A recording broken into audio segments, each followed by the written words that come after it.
Cine-Files fans. This is the Outlaw John Roca, joined as always by my co-host Steve Morris. Hello, how are you?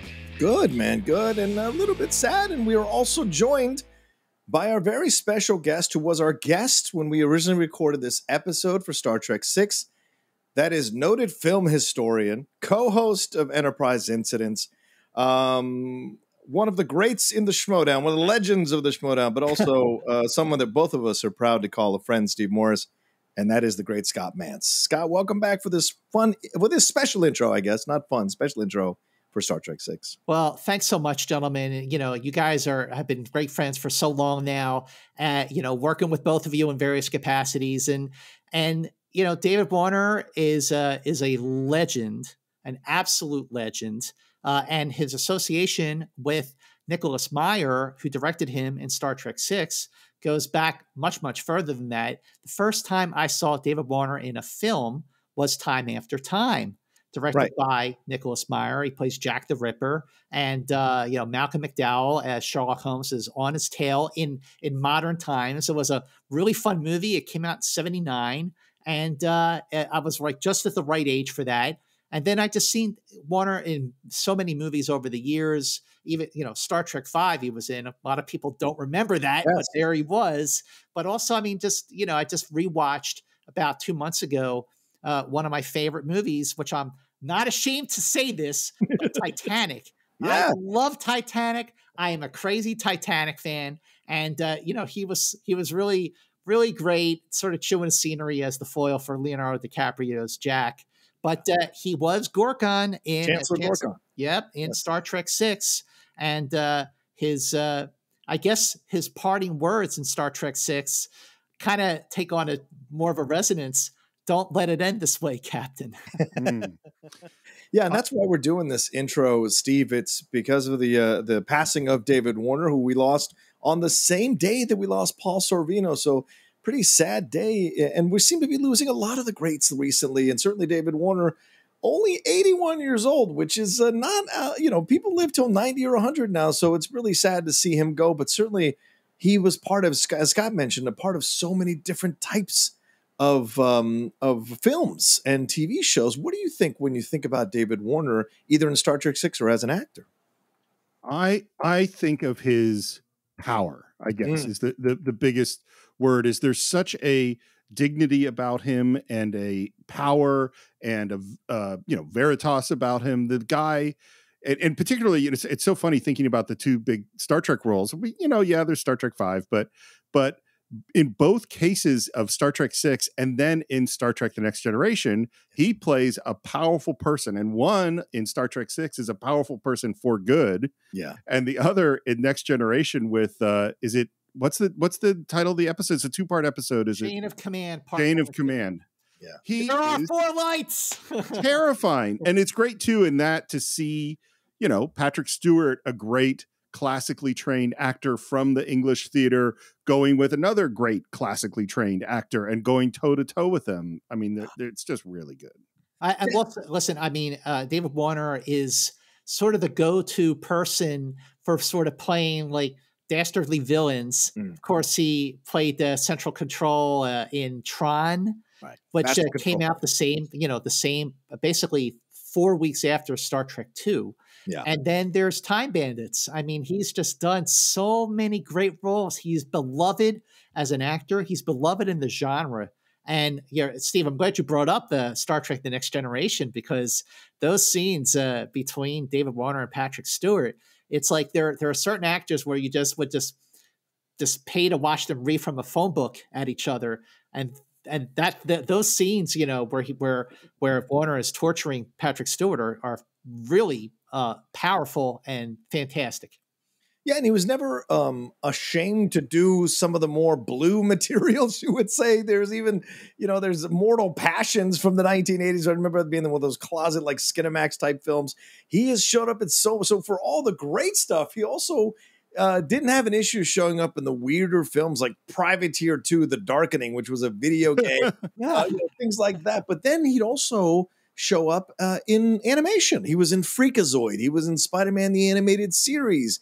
He did a number of roles here where he lent his voice to these kind of animated shows. What's New Scooby-Doo? He was part of that as well. So he was able to run the gamut of so many different types of genres and types of pieces of media that, you know, he was able to create fandoms in all these different areas because, as you said, Steve, because of the power of his voice, the power of his physical presence. You know, I think of Chancellor Gorkon as someone I would like to have known. You know, there are other Star Trek characters where you see them on screen, especially in the movies. You're like, oh, man, I'd love to sit down. I would have loved to have sat down with Chancellor Gorkon and interviewed him for an hour about Klingon relationships and how the Klingon, like, hear the other side. Chancellor Gorkon, talk to me about Klingons. Tell me about the misconception people have about Klingons. Clear up some, I don't know, hard beliefs about Klingons that people have from other planets. What's the truth? And I feel like the way he played Chancellor Gorkon, you could hear another point of view, and kind of get it and understand it. And that's the thing he would bring to those roles that had a little more, a little more vulnerability or a little more connection to them, a little more goodness to them. But then when he's evil in Titanic, as Scott mentioned, he is so purely, dastardly evil that it unsettles you. So he uses his size and his voice for quite a different approach there as well. So just an incredible British actor that, like almost all the great British actors, can run the gamut of status depending on the project and knock it out of the park. It's funny. I was just thinking as you were talking about, because I agree with you about Chancellor Gorkon. I think he is a truly heroic character. And what I was thinking about, just thinking about Star Trek VI, and I go, man, this is a movie that it's a good thing that we're re-releasing, and it's a good thing that we're looking at, because this is a movie that is about prejudice, it's about the Cold War, it's about healing divides, and it's about people who are unwilling to heal the divide between us. And it's like, if you look at our world today, whether it's Ukraine or conflict in the United States, I mean, and it's just like in Star Trek VI. In Star Trek VI, they're facing massive environmental disaster, right? So are we. We are facing massive environmental disasters. We're facing pandemics, and we're fighting amongst ourselves rather than solving these huge problems. So I think we need someone like Chancellor Gorkon who says, no, we can reach across this aisle and create peace. We can solve these problems. Yeah. Well, the other thing about Gorkon is that he's not in the film that much. I mean, spoiler alert, he gets killed off pretty soon. But Gorkon is one of those characters. He's not in it a lot, but his presence there is substantial. So substantial that even after he's gone, you feel his presence going all the way to the very end when his daughter says, "You restored my father's faith," and Kirk says, "You restored my son's." Now, I remember when we were talking about Star Trek VI during our initial deep dive that I said I didn't like the way Captain Kirk was so prejudiced in the film. I mean, he was so bitter about the death of David at the hands of in Star Trek III that by the time Star Trek VI rolled around and he's given this mission which he reluctantly accepts because he's under orders to sort of get the peace going with the Klingons. And here's Gorkon, who is he is a hero because he is a Klingon authority figure who is representing change, the passing of the guard, leaving behind the old ways, saying that we have to be at peace with the Federation, which was Star Trek VI was the passing the baton basically to the next generation, especially at the end of the film. And Gorkon he was respected, he had dignity, he was an admirable figure. Even more so than James T. Kirk. And Steve and I have talked about this elsewhere. Sometimes we're talking about certain episodes from the original series where we go, where's the guy from Balance of Terror who said, leave any bigotry in your quarters. There's no room for it here on the bridge. And then in Star Trek VI, Kirk is saying, let them die. So he's a very changed person. Kirk is not the same person in the latter part of the feature films that he was in the original series. He's gotten hardened. He's gotten bitter. And the whole ordeal that he went through in Star Trek VI snapped him out of that. Yeah.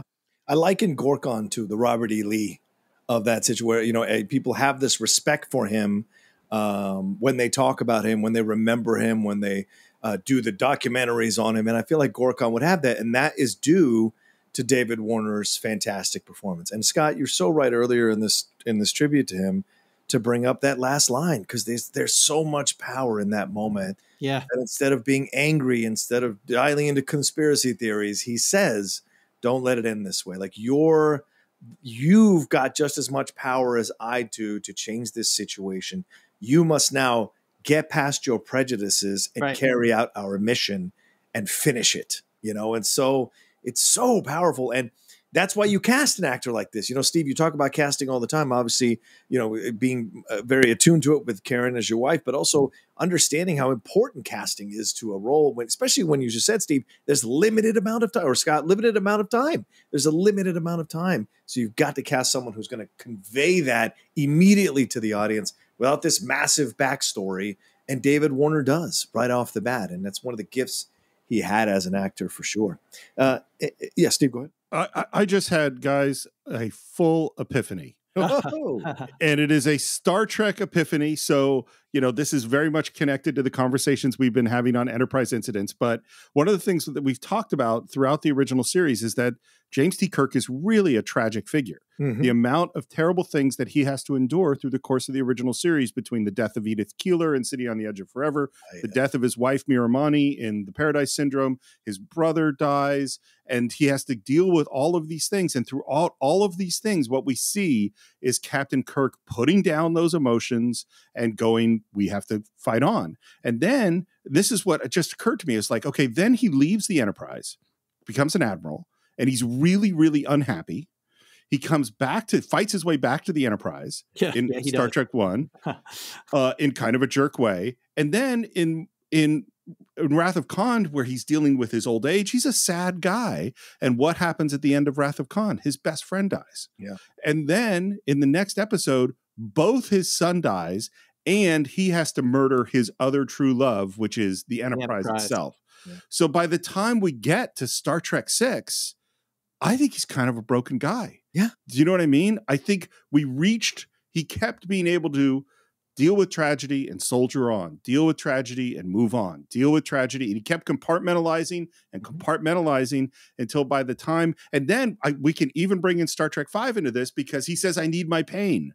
So he's still holding on to the pain and not dealing with it. And that's how we get bigoted Kirk in Star Trek 6. Well, at the same time, first of all, the Kirk as a tragic figure was definitely one of the big epiphanies that when Steve brought that up throughout Enterprise incidents, it just became more and more solidified as we were going through the original series. But the other thing about Kirk that we always loved was that he was never afraid to admit when he was wrong. Yeah. And, usually those epiphanies that he would have, realizing he was wrong, would take place over the course of one episode.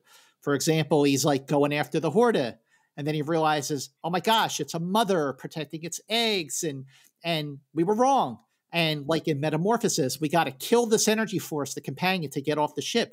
Wait, no, it's a woman in love with the man. It's a female in love with the man. We were wrong. And then in Errand of Mercy, he wants Organia for the Federation instead of having the Klingons. And by the end, he's back on the bridge and he goes, we were wrong. And so, but in this case with Star Trek 6, you're talking about an arc of his character, not just in an episode, not just in a single movie, but an arc in his character, all that pain, all that tragedy leading up to the bitter and hardened Kirk of Star Trek 6. And then he gets to the end of Star Trek 6 and he goes, your father called the future the undiscovered country. People can be very frightened of change. And that was him talking to himself, saying, I was wrong. And that is one of the many things that we've always admired about Kirk. And in this case, that epiphany came from those final words said by Gorkon. A tribute to the fantastic performance of David Warner. All right, well, that's our tribute to David Warner as we reissue this episode of Star Trek 6, dare I say, starring the three of us, talking about and breaking down Star Trek 6. And I'm sure we have quite a lot of positive things to say about David Warner throughout the episode. So from the Cine-Files and the great Scott Mantz, please enjoy Star Trek 6. Don't believe them. Don't trust them. They are dying. Let them die.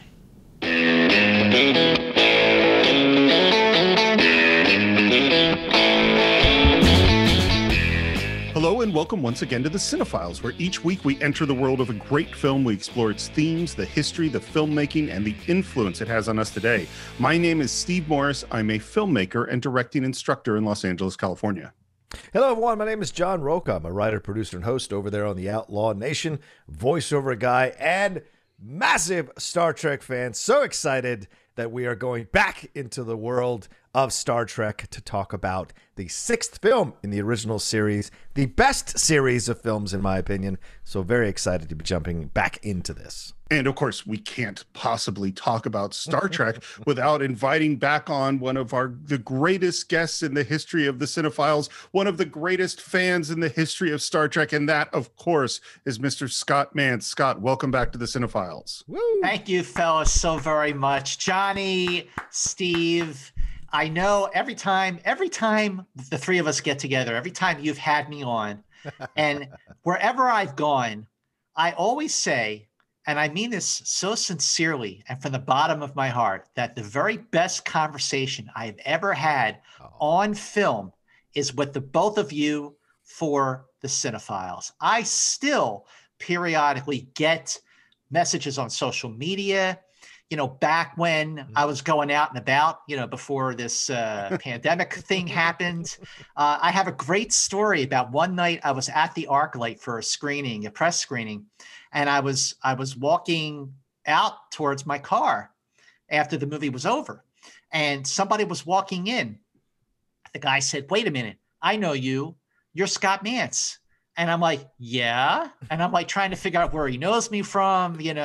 Could be anything. It could be from Mantz versus Roca. It could be from, Screen Junkies or Collider or Schmodown, whatever it is. So he says, I loved hearing you on the Cine-Files talking about Star Trek II, The Wrath of Khan. Mm-hmm. And this, we did that conversation a couple years ago. And this was last, right before, I would say it was during the holidays in 2019. So it was before the pandemic hit. But I still cherish each and every episode that we've done, whether it's Blade Runner, Close Encounters, of course, A Hard Day's Night, Star Trek The Motion Picture. And now to have me back for Star Trek 6, which is a movie that, it has meant different things to me at different points in my life over the last 30 years. This movie, guys, as of December 6th this year, this movie will be 30 years old. 30 years old. Isn't that crazy? Wow. Isn't that crazy? Insane. Now wait, Johnny, do you remember where you saw Star Trek 6 for the first time? Oh, yeah. Are you kidding? Opening day. I went by myself because I didn't have a lot of friends who were into Star Trek at the time, and I went by myself to go see this thing and savored it so much there in Virginia. And I just was like, this is so good. Because Star Trek 5, I had to defend that stuff. And there are some good scenes, but there are people saying, oh, this one, I don't know. It's getting a little long in the tooth in terms of the series. And then I went to see this one. I was like, oh, yes, this is back to Thank what God. made Star Trek great. They didn't let anybody go off on flights of fancy and have these large religious discussions. This was about an adventure, espionage, and it captured, once again, something topical that was happening in the world: American-Russian relations, the Cold War, the end of the Cold War, the wall coming down. Just like it tackled black and white social issues in the 60s, it tackled. So it just encapsulated everything I loved about Star Trek one more time with this original crew. So yeah, one more time, please, not again. Okay, Steve, how about you? I first saw it in Walnut Creek on opening night, of course. So probably 3 hours later than you saw it, John, because I'm on the West Coast. Right. And I took a girl who I had just started dating a few months before, and that is my wife, Karen. So we had started dating in June of 91, and this is now December.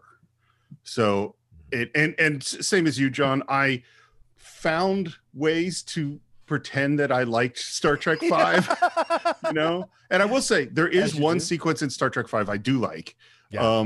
But this was just like such a relief and such a great way to end the series. What about you, Scott? Okay, so this is interesting. So Star Trek VI is the first Star Trek movie that I actually got to see before it opened. Oh, wow. So in 1991, I had moved to New York. I was 22 years old, and I went there to work for the company Creation Conventions. They do all the Star Trek conventions. So, so this movie had a press screening in Manhattan about 2 weeks before it opened on December 6th. So everyone at Creation, I mean, there wasn't a big staff. There was only like 8 of us, but we all got to go to the first, the press screening for Star Trek VI. And it was in New York. And, first of all, to see a movie for the first time before it opened and to have that movie be a Star Trek movie was special unto itself. Sure. But fellas, after Star Trek V, I mean, I remember Star Trek V feeling so crushed and so disappointed and so defeated, but I knew in my heart that Star Trek VI was going to rebound. And you know why I knew that? Do you want to know why I knew that? Yes, we want to know why. Yes, 1,000%. Okay, so first of all, I knew there was no way that Paramount would let the original series crew go out with Star Trek V. I also felt very strongly about that because 1991 was the 25th anniversary of Star Trek. And you've got to mark the 25th anniversary of this crew with a movie that does that crew justice, which it definitely did. But also that summer, in the summer of 1991, I remember taking my then girlfriend, Linda. We went to the movies to see Thelma and Louise. So this was like, I think in May. And before the film, they had a teaser trailer for Star Trek VI. Now, I don't know if you remember this teaser trailer, but it was a montage of scenes from the original series. Oh, that's right. That's right. Yeah. Do you remember that? Do you remember now that? Now that you say it, yes. Where this guy was doing a voiceover saying, for the last 25 years, they have inspired us.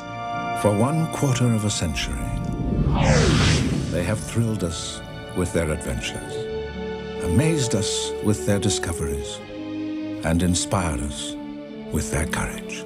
And showing like all these scenes from the original series. And then it says, and they have been our friends. And I remember I got the chills and I got very emotional. My girlfriend thought I was crazy, but I just said, this movie is going to be great. And this was in May. And to finally have seen it in December. Now, when the movie actually opened on December 6th, I was in Sacramento.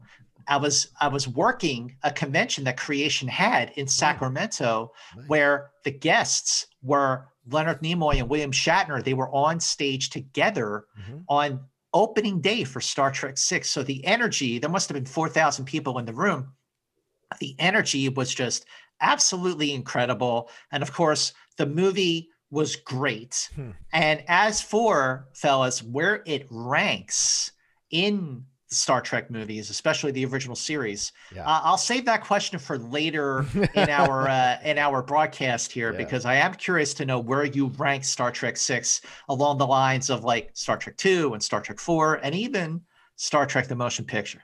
Yeah. Well, look, we're going to do our normal breakdown, strip it down to the bone and build it back up again, analysis of Star Trek VI. And I think you're going to enjoy it, everybody who's listening to us. But before we go any further, You two gentlemen have something you'd like to announce here at the top of the show, and we'll bring it back again at the end of the show. But let's talk about it now. What is happening, gentlemen? Well, about a year ago, we did Star Trek: The Motion Picture, and it was one of the most fun conversations that I've ever had on the show. And it suddenly hit me that I want to talk more Star Trek. And so I reached out to Scott and said, would you be interested in doing a podcast about the original series? And it took a long time to convince him, but I finally did. Yeah, it did take a long time because I felt like, people have been doing podcasts on the original series for quite some time now. Mm-hmm. And, I kind of felt like, well, what am I going to do that's different? Like, what are we going to do that's different than anyone else? And it occurred to me after Steve kept kind of bringing it back. I mean, he was very, very persistent. And I have to say, I'm so glad, Steve, that you were, because ultimately now we're in the year that marks the 55th anniversary of Star Trek. Mm-hmm. Also, I have to say, we are in the year that marks the 90th birthdays of William Shatner and the late, great Leonard Nimoy. Yeah. So, but ultimately, I think Steve said it best when he just said, yeah, other people are doing it, but no one's going to do it like you because you are so informed about Star Trek and you love Star Trek so very, very much. And it's just enriched your life for your entire life. And you are so passionate about Star Trek. And that's something that you do that few other people can really do, especially when it comes to Star Trek. And that's what sold me on it. So, I've guested on other podcasts, a lot of them with you guys for the Cine-Files, but I've never hosted or co-hosted my own show, my own podcast. So what better way to start co-hosting my own podcast than to do a podcast on the original series? So our show is called, what is it called, Steve? It is Enterprise Incidents with Scott and Steve. And yes, that is definitely a name that comes from a third season episode, Enterprise Incidents, but this is Enterprise Incidents with Scott and Steve. So each and every episode of Enterprise Incidents, we will break down and then build back up, like John just said. For this podcast, we are going to do that with each and every episode of the original series. And we are going in production order, the order that these episodes were filmed, not the order that these episodes actually aired. And we've already done, I would say, 7 episodes going in production order. And already I have certainly seen and thought about Star Trek in ways that I never thought about before. I've had different takes on certain things about certain episodes, especially The Naked Time, which rocked my world just thinking about it in a new way after all these years. But Steve, where can people find Enterprise Incidents with Scott and Steve? Well, it's going to be on all the regular podcast feeds. So on YouTube, on Spotify, on Apple, iTunes, of course, just do a search for Enterprise Incidents. It will pop right up. And I believe that by the time this episode launches, so will Enterprise Incidents. I believe. I'm not 100% sure because we're still working out a few logistics. But as Scott said, we've already recorded 7 episodes. I've already edited 4 of them. And it's been... it's exactly what Scott said. I've watched these episodes over and over and over again. I know them like the back of my hand, and yet watching them for the podcast, it's just like, John, the experience you and I have had so many times where watching it for the show, all these new things come up. I have all these discoveries. And of course, talking to Scott in the middle of an episode that we've both seen 50 times, who knows how many times, it's like, oh, wait, I never thought about that. I never saw that before. And it's been just so exciting. And it's funny too. It's like, does Enterprise Incidents share some DNA with the Cine-Files? It absolutely does. Is it a completely different show? It absolutely is. And that's because it's the difference between collaborating with John Roca and collaborating with Scott Mantz. It's just different things come up, different things happen. It's shaped in a different way. And the other difference, of course, is instead of a new movie each time, we are going back to the same cast and crew in the same world every single time. And going in production order has been awesome because you can see them figuring it out as they go. Mm-hmm. Well, one other big announcement, of course, is, the first few episodes we've done, it's just been me and Steve. But yes, we are going to have guests from time to time on Enterprise Incidents. And I'm very excited to announce that our very first guest on Enterprise Incidents will be John Roca. Woo! My honor, gentlemen. You guys know I'm a massive Star Trek fan, so I'm excited to that you guys are launching this thing, and then I'm excited to be a part of it, to be to be the first guest coming on. So I can't wait. I can't wait to share some more of our Star Trek love, which we're about to do on the show as well. Yep. But wishing you both the best, certainly, and everyone who's listening should go over and find it, subscribe to it, so you can listen to it. You guys have enjoyed Cine-Files so much. Now go and see what Steve can do with Scott here on the Star Trek Incidents, and you guys know how much of a massive fan Scott Mantz is, and how quickly he has all the historical dates, all the historical knowledge, who he went to see the movies with, who he went to see the shows, who he's enjoyed the shows with. So you'll get all of that for sure. So definitely go and subscribe and find that. And I'm looking forward to being on it and having a great time with you guys again.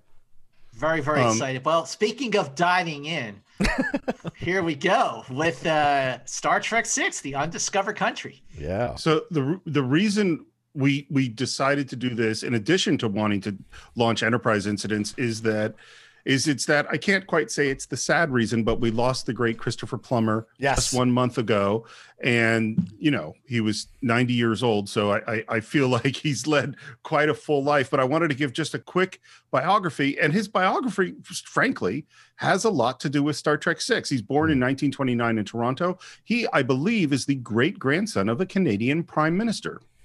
I thought that was interesting. Of course, he grew up speaking both English and French, and he was inspired to become an actor by seeing a little movie called Henry V with Laurence Olivier. Oh, yeah. That is the inspiration of why he became an actor. He basically interned and began his training at Montreal Rep, and there was another young guy who started training with him right at the same time, and that was William Shatner. Wow. They go back a long way. Yep. They do.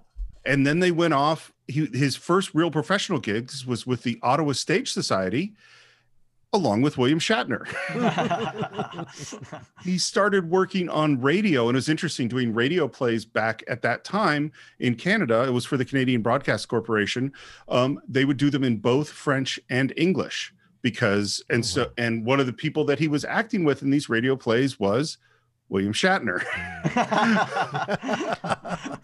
He made his TV debut in Canada in 1953. He was in Othello, and it was starring Lauren Green as the Moor. Wow, so he worked with Captain Kirk and Commander Adama. Wow. Yep. Wow, that is very cool. Little Battlestar Galactica reference there. Interesting. He did tons of TV in this era, both in Canada and in the US. He made his Broadway debut in 1953. And if you look at his resume, and there's just way, way more than I could ever list, it is an absolute ton of theater. He got his first Tony nomination when he was acting in a play directed by Elia Kazan. Oh, wow. Okay. He did lots of Shakespeare. Performed at the Stratford Shakespeare Festival in 1956, playing Henry V. Henry V comes up a lot. And they took that production, which was a big hit, to the Edinburgh Festival. And on the day they were supposed to open for the Edinburgh Festival, he became quite ill. I don't know what the illness was, but he went to the hospital, and they had to call up the understudy, who had zero rehearsal, had never actually done the play. And that understudy was William Shatner. And so he gets on stage with no practice that night, and everybody said the legend is that he killed it. And Plummer comes back to the cast the next day and says, well, what made him so good? And their answer was, he did everything exactly the opposite of how you did it. Oh, wow. Oh, geez. Okay. Plummer was like, I can't spend any more time in the hospital. He went back on stage the next night, and apparently he killed it as well. Wow, that's very cool. And that 1956 production of Henry V is the last time Shatner and Plummer worked together until Star Trek VI. Wow. And interestingly, Star Trek 6 is very, very much inspired by Shakespeare. So what goes around comes around. Well, that's what's so strange about it. And he makes his film debut in 58, Sidney Lumet film Stage Struck. Of course, the biggest movie that everybody knows him from is The Sound of Music, which is 1965. It replaced Gone with the Wind as the biggest movie of all time. Plummer's feelings about that film? Pretty much hates it. Says it was a miserable experience, except for working with Julie Andrews, who he loved. Yeah. He would refer to it as S&M, the sound of mucus. Oh, said it was really. This breaks my heart to hear this. He said it was so awful, sentimental, and gooey. But that's what we love about it. You know, those tough, gritty Canadians, they hate that gooey stuff. And again, you know, his resume, tons of theater, lots of roles in film. John, you know what I had totally forgotten that he was in? What's that? One of our guilty pleasures that has come up many, many times on the Cine-Files. Yes. Dragnet. Yes, he's so great as the Dragnet? Reverend in Dragnet. The Dragnet with Dan Aykroyd and Tom Hanks? Yes. Yep. He was in that? Oh, yeah. I don't remember that movie. Is he the bad guy? Yeah, he is the bad guy. He's the Reverend with the lisp. Yeah, he's fantastic. You know what? One of my favorite performances by Christopher Plummer is he played Mike Wallace in 1999's The Insider, directed by Michael Mann. Yeah. So that movie is just, I mean, terrific film about a tobacco whistleblower played by Russell Crowe. Yeah. And Al Pacino plays the 60 Minutes producer who tries to get him to do an interview. Underrated film, one of the best movies of that year, 1999. And 99 was a great year for movies, but Christopher Plummer was terrific. And I believe he got nominated for supporting actor for playing Mike Wallace. Yeah, he did. And he also, you know, all sorts of films. Malcolm X, he's in 12 Monkeys, Dolores Claiborne, he's in A Beautiful Mind. Yeah. He's in National Treasure. He was one of the voices in Up. He got an Oscar nomination in 2010 in The Last Station playing Leo Tolstoy. He's in Girl with the Dragon Tattoo. And of course, most recently, he replaced Kevin Spacey in All the Men in the World, receiving another Oscar nomination. And he's an Oscar winner. He finally got an Oscar, a supporting actor, I believe, right, Steve? Yeah, that's in 2010. Oh, that was that's Last Station. Last Station, okay. He's in his career, he won 2 Emmys, 2 Tonys, a Golden Globe, a SAG Award, and a British Academy Award. And it is just a massive, storied career. And you know what his favorite thing to play is? What's that? Villains. Oh, well, then he must have loved playing General Chang. Real quick, he won the Best Supporting Actor for Beginners. Yeah, Beginners. I was just looking that up. You said Last Station, so yeah. Oh, thank you for correcting me. Yep. Only because I'm knee deep in studying for the Schmodown right now. I'm trying to keep all this stuff in my mind. I don't know. I could only do the Schmodown if I had pages and pages of notes in front of me. Well, that's how it works. That's not how it works. An open book test. Yeah. Here's I got a bit of pre-production, and my guess is, Scott, you know more than me, so anything you want to jump in with. But originally, the next Star Trek movie was going to be a prequel.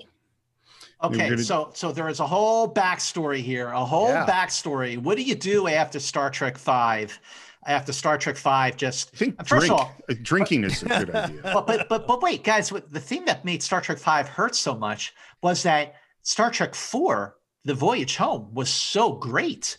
Star Trek IV was a terrific movie, and I just rewatched that pretty recently, and it holds up fantastic. Like Star Trek VI, it is a message movie, but Star Trek IV was up until the 2009 Star Trek movie. Star Trek IV was the highest grossing Star Trek movie of them all.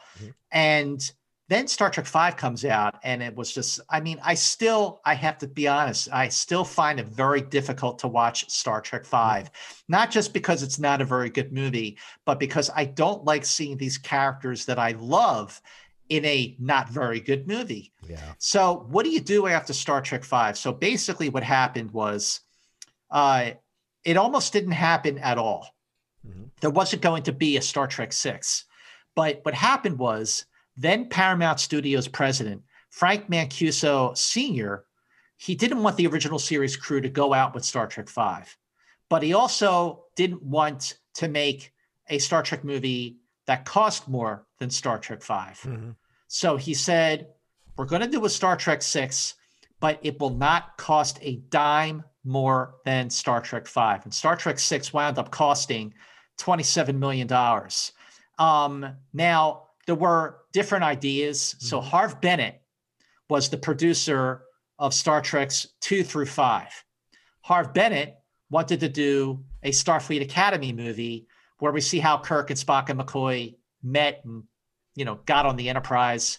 And Gene Roddenberry wasn't crazy about the idea. And even though he wasn't really involved with the Star Trek movies at that point, beyond just being a creative consultant, but he still created the series, so he still had something to say about it. Yeah. But Nimoy also was not crazy about doing a prequel set at Starfleet Academy. So long story short is that the Paramount president got with Nimoy and they agreed that it should feature the original crew, and Harve Bennett's script, his idea, and his services as producer ended right there. And Leonard Nimoy became the executive producer of Star Trek VI. Mm-hmm. And one of the first things he wanted to do was bring back Nicholas Meyer to direct the film, because obviously, as we all know, Nick Meyer did such a great job directing Star Trek II, The Wrath of Khan. Yep. And one thing I find so interesting is that Nimoy, who spent the first 5 or 6 years after the series trying to distance himself from Star Trek and the role of Spock, really became at the center of Star Trek, and he even wanted to be off it entirely after Wrath of Khan. And then he becomes the core, really, the person keeping the torch alive. Yeah, he was definitely holding the torch. And it was, any of those actors, especially Shatner and Nimoy, will tell you that they were typecast after the original series went off the air.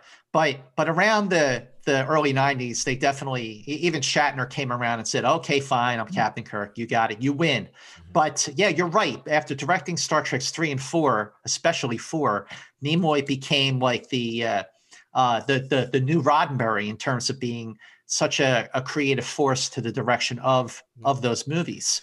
Yep. So the story was written by Nimoy with Lawrence Connor and Mark Rosenthal. The screenplay was written by Nicholas Meyer and Denny Martin Flynn. Principal photography on this movie lasted between April 11th to July 2nd, 1991. The domestic box office was $75 million. Worldwide box office was $97 million. And, Star Trek movies up until the 2009 movie, they just didn't make a lot of money at all, and especially not overseas. Yeah. But the movie did get 2 Oscar nominations for makeup and sound effects editing. My understanding is that the basic idea of the film comes from Leonard Nimoy. That's and right. It comes from this moment of looking at the world and seeing the wall has come down in Berlin and the Soviet Union is breaking up, and going, how can we translate this? The wall becomes the neutral zone. The Soviet Union becomes the Klingons. And of course, the central action of the film, the disaster that starts it all, is Chernobyl. And that is what he brings to Nicholas Meyer. Well, and that's what's great about the film. Once again, as I mentioned at the beginning of this thing, it touches on the social stuff, which has always been the trademark and the hallmark, rather, of Star Trek. Bringing these social issues, bringing these real life issues into the films. I know that Star Wars is influenced a lot by the Nazi regime, the Empire is. That's what George Lucas has said. But Star Trek has always been kind of topical. It's always best when it's topical, dealing with these philosophical conversations that were happening in our lives, in our world, even into Next Generation and all the subsequent series beyond. That's what makes Star Trek great. Star Trek is it's futuristic in sci-fi, but it keeps the tenets of addressing social issues in the future that are occurring now, currently in our lives. Thank God they went that direction, because they also had these ideas of where they all were being, like Chekhov was a taxi driver, or Sulu was a taxi driver. They had all these weird ideas of where everybody had split off to, and then they were going to bring them all together, a la Armageddon, bringing them all together for one more mission. So okay, John. I'm glad how it ended up. Yeah, I got a lot to say about what you said. First of all, I completely agree with you. Star Trek was always at its best when it had something to say. And when it said so in a subtle way, like when you look back on an episode like Balance of Terror or Errand of Mercy or This Side of Paradise, you know, those episodes were about the Cold War. They were about Vietnam. They were about the counterculture in San Francisco. And then you had episodes that were not very subtle. You know, like Frank Gorshin one. Yeah. Let That Be Your Last Battlefield. And even A Private Little War, which is very, very much about Vietnam. And, you know, interesting thing about Let That Be Your Last Battlefield with Frank Gorshin. So fans usually, they have a love-hate relationship with that episode because it was so on the nose. But it is still the episode that people reference when they try to point out that Star Trek had something to say. For example, last summer, when the Black Lives Matter protests were happening, there were people writing about Star Trek, about the 60s, about the civil rights movement of the 60s, and how entertainment had approached that. And they specifically pointed out that episode. Now, when it came to the movies, the only movie prior to Trek 6 that really was a message movie was Star Trek 4. Save the Whales. Everyone always refers to Star Trek 4 as the one with the whales, which I think is a cool thing because people know about it to reference that. And because of climate change and because of so many species that are in danger of becoming extinct, Star Trek 4 really holds up. Now, because Star Trek 6 was about the fall of the wall, the breakup of communism, breakup of the Soviet Union, I always saw Star Trek 6 as a movie that felt very dated because of that. Now I appreciate it more, but when it came out in 1991, I thought it was great because of that. But over the years, when I went back to Trek 6, when I talked about it with other people, I kind of went, yeah, it's a great movie, but it's so dated. But it's that dated element that sort of brings it back to being a really, really great movie. Gentlemen, would you like to return to the 23rd century and enter the movie Star Trek 6, The Undiscovered Country? Let's do it. Fascinating. So we start with the credits. The music is quite ominous. And of course, the first thing we see is it says for Gene Roddenberry, who died very shortly before this film came out. Okay, so one thing about the score. So the score was composed by Cliff Idleman. Nicholas Meyer wanted to bring back James Horner to compose the score. James Horner composed the score for Star Trek II and Star Trek III. But James Horner's response when asked to do the score for Star Trek 6 was, I've moved past Star Trek movies. Okay. But I want to point out also, because you did too, Steve, about how ominous that opening music is. It's not like when you watch Star Trek the Motion Picture and when you watch Wrath of Khan and The Voyage Home, the music is very positive and aspirational and inspiring, and the music for Star Trek 6 is very, very dark and ominous. And it was also a little inspired by The Planets, the score for The Planets, composed by Gustav Holst. But it is not that right away we see that this is not going to be your daddy's Star Trek movie because it is so much darker. And that is correct. So Gene Roddenberry passed away on October 24th, 1991. And he saw a cut of Star Trek 6, gentlemen, 2 days before he died. Wow. So the way that story goes is when the movie was over and he was already very ill, he gave a thumbs up to everyone in the room. Then he went back to his office and reached out to his attorney because he was livid. He was furious that the Starfleet command that is depicted in Star Trek 6 is so racist and so militaristic. He didn't like that at all. But then he didn't live long enough to see that sort of lawsuit through. And everything was never went any further. But unfortunately, Gene Roddenberry was not a fan of Star Trek 6.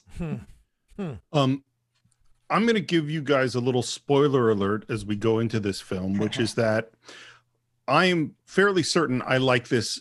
I really like the movie, but I'm also certain that I like it the least of the three of us. Wow. The things that I like, I absolutely love. There are scenes I adore in this film. And there's some other stuff that I like, but doesn't quite deliver in the way that I want it to. So we'll get into a little bit of that later on. But right now we start as the music ends, the music drops out, there's a beat of silence, and then there is one of the biggest explosions I had ever seen in any science fiction movie up to this point.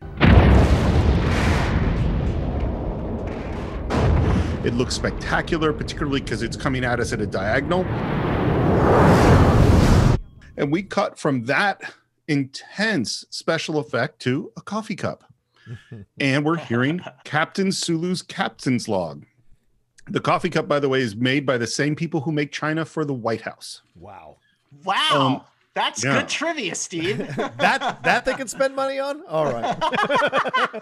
And I love Captain Sulu. I love seeing George Takei in this role, and we hear there's an energy wave coming. I'm sure he does. We hear there's an energy wave coming. My God. He calls for shields. Shields. And man, this ship gets hit by this energy wave unlike anything I think has ever been in Star Trek before. Is this the first time that a Star Trek movie starts off focusing on someone other than Kirk? I don't remember. You gentlemen might know better than I. Star Trek: The Motion Picture started off with the Klingons. Well, I mean, of the original cast. Is there a Star Trek movie that starts out without starting on Kirk? Star Trek 2 starts off with Chekhov. Oh, right, because he's on another. Oh, just like so. Maybe Meyer a little bit repeating the beats of 2, where he has one of the members on another ship, being a part of another crew, right? Getting involved in something that they didn't anticipate getting involved in. Interesting. Okay, but it's also what's also interesting, and I think it's a good payoff.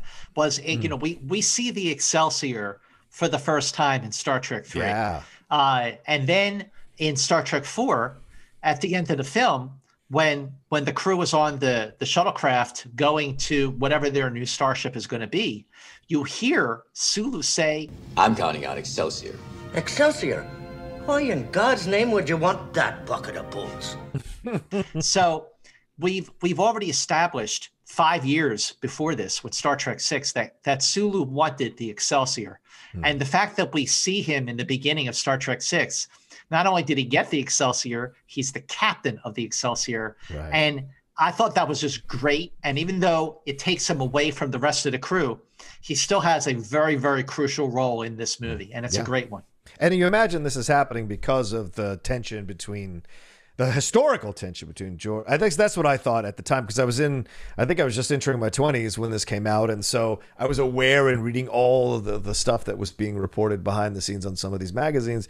You sense that there were issues with George Takei and Shatner, and maybe this was Takei's way of coming back. I'll come back to it, but I want my own ship. I want to be captain. I don't want to be working with Shatner too much. And yet it still works so well. They made it work so well. Yeah, you could tell that George Takei just loved the development. I mean, it's development for his character. He's not sitting at the helm going, head warp 1 or, less was more for George in this case. We make it through this huge energy film in the field, and the first thing that Sulu does is want to contact the Klingon High Command, because what we have learned is this explosion originated at Praxis, which is a Klingon moon, which is where it's their big energy moon, and there was some sort of accident. And the person who is setting up the communication is someone we know from that Scott and I have been talking about a whole bunch lately, which is Gracie Whitney, who was Yeoman Rand in the original series. Gracie Whitney had popped up in Star Trek movies before. I mean, she was the transporter engineer in the motion picture. You see her really briefly on the space station when the Enterprise pulls up the space dock, and she's looking out at the Enterprise and sees how beat up it was. And she's like shaking her head like, oh man, wow. She only did like 7 episodes of the original series. I just always wondered like what that show would have been like if she had stayed on. especially because of the connection between Rand and Captain Kirk. But she's back for this, and it was such a great thing. And Steve, when I was watching this, I was thinking about the scene between Sulu and Rand in the man trap with in the botany room. Lab. Yeah, with the plant, that stupid plant. These are little tiny previews of what you would hear if you tuned into Enterprise Incidents with Scott and Steve. The exploration of the minutia of all of those episodes. And what Sulu does is we reach out and we see just the disaster of Praxis explosions, and then that cuts out, and we have a message from the Klingon High Command saying, everything's cool. No problem here. Yeah. See you later. I love the last moment where they ask Sulu, are we reporting this? And he says, Are you kidding? Are you kidding? And now we cut to San Francisco and Starfleet Command, and wandering into this conference room is our original crew trying to figure out what they're doing here. And John, yes, you're right. There was a whole sequence they had planned of bringing the band back together. I'm so glad they didn't do it. It was so expensive, and I agree with you. Because they would have, just would have felt weird to see them outside the universe of Star Trek and outside the Federation. I think that's why 4 diminishes, in my opinion, as I get older. I don't like seeing them out in San Francisco. It actually isn't as cute for me as it was when I was younger, and I prefer more of the stuff inside the battles, what have you, that's going on between this in space than I do them down on the ground trying to get all the stuff that they're trying to get. So it would have messed me up to see them like Sulu as a taxi driver or Chekhov working in a library or something. It was Sulu was a taxi driver. He wasn't even on the Excelsior. Chekhov was playing chess, and he was not great at it. I think Scotty was a professor of engineering at a school, and Uhura was doing a radio show. And a radio show. And McCoy, it was interesting. What they had McCoy doing was he was going to medical functions, but he was going to them drunk because he thought of the hypocrisy of it all. So I agree with you, John, 100%. I would not have liked to have seen these people, these friends that I've loved for so much and for so long, just not in their element. To have them they're still in Starfleet, they're still doing the thing, and showing up at the Starfleet Council, like you don't need to reintroduce them. Okay, I mean, I think Star Trek: The Motion Picture and Star Trek II did a perfect job of that. Okay, if you're watching Star Trek VI, you know who these people are. And we're in with the Starfleet brass. All the admirals are there.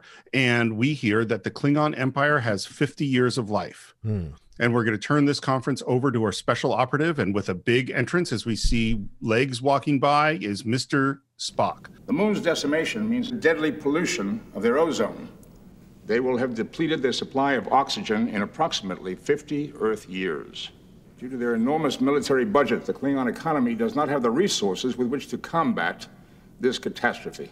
And then we've opened up a dialogue with Chancellor Gorkon to negotiate peace. An end to almost 70 years of unremitting hostility, which the Klingons can no longer afford. And this is the Soviet Union.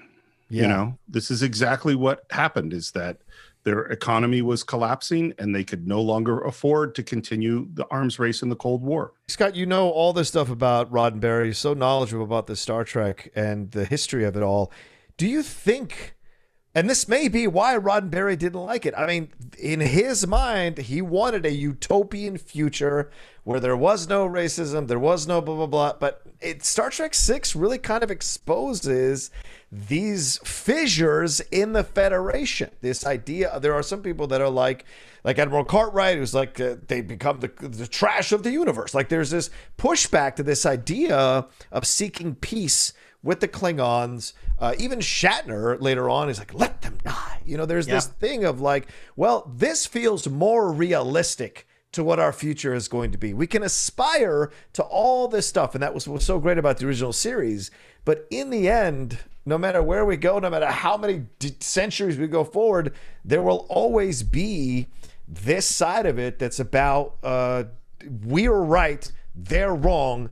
Let's destroy them completely. And I think that's why 6 still works. We're seeing it yet again in our world, in our country, around the world, these divisions and people wanting to win so badly on one side to crush and snuff out the voices of the other side completely. And that's why the film still holds up. And I think this is the more realistic of the Star Trek films in terms of dealing with issues like this. Well, first of all, I agree with you completely that Star Trek 6 holds up because of that reason. Yeah. But I also agree and know just from so much of what I've read that this is why Gene Roddenberry did not fully approve or fully like Star Trek 6. He did not want to see Starfleet. He did not want to see his characters so flawed. And, there's a couple of misunderstandings about Star Trek. Star Trek was never about the perfection of the human race. It was always about the striving for the perfection of the human race. And also this idea that, Gene Roddenberry didn't want his characters arguing, or he wanted everyone to be perfect. Look, if you go back to the original series, Spock and McCoy argue all the time. Yeah. There were many times where Kirk snapped at either McCoy or Uhura and had to apologize. And, there's that great line in Balance of Terror, the navigator was very racist against Spock when he thinks that he's a Romulan.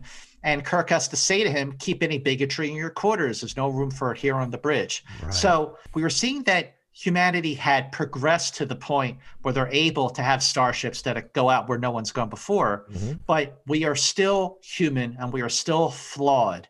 And one of the great successes of the original series was that we were seeing these characters, we were seeing them learn.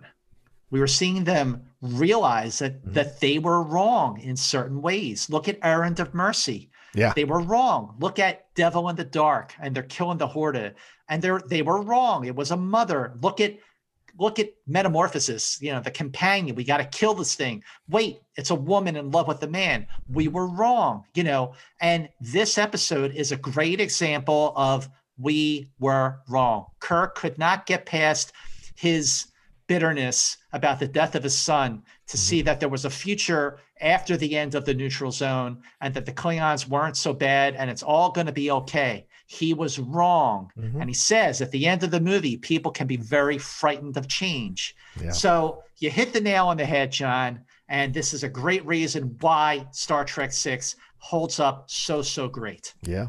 And we're going to hear some of that reluctance, that anger, that distrust of the Klingons right now with Admiral Cartwright. And this is Brock Peters, and he says, I must protest. To offer Klingons safe haven within Federation space is suicide. Klingons would become the alien trash of the galaxy. Yeah. First of all, that word trash is a problem.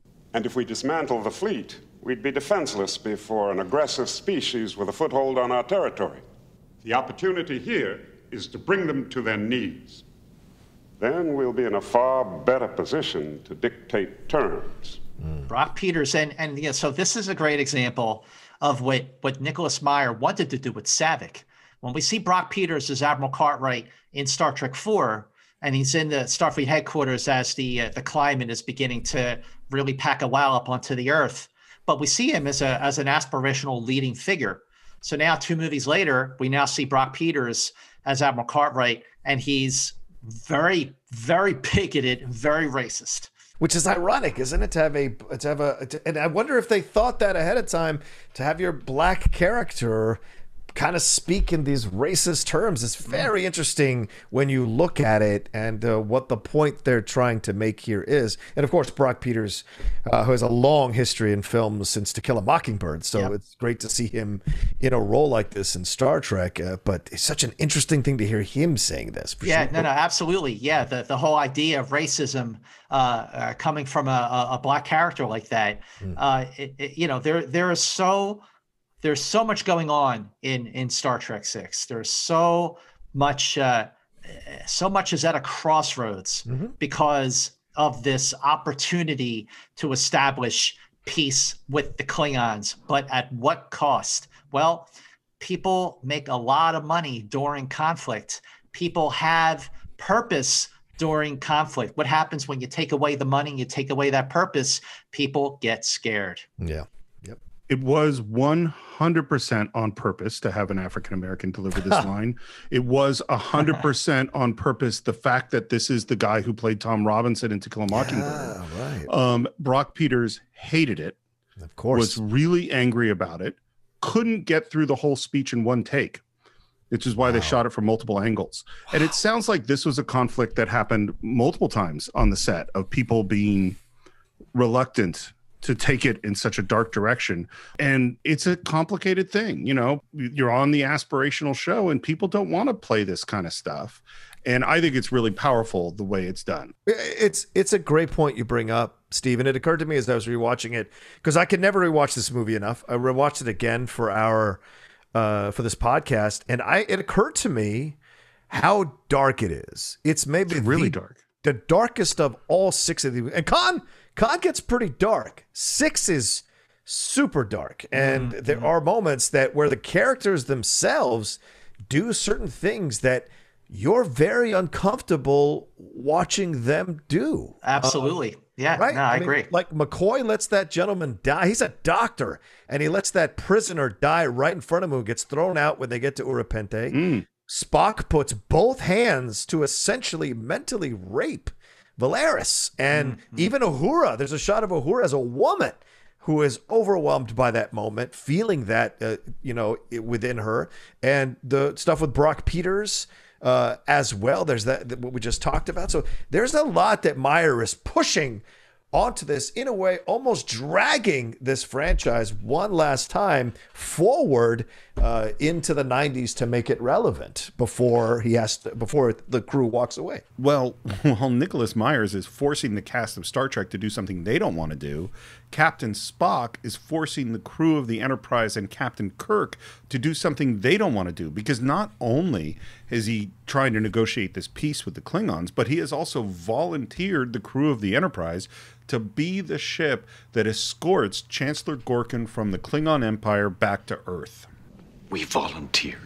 And by the way, one of the ways that they saved money was using the Citizen Kane trick of just don't light the background, and then you don't have to have as much of a set. So that's very, very dark where they are. Probably the darkest of anything in Star Trek, I think. And Kirk is mad. And it's so crazy to see these people, 2 guys who are the best of friends, having a real, genuine conflict. And Spock's reply is, There's an old Vulcan proverb. Only Nixon could go to China.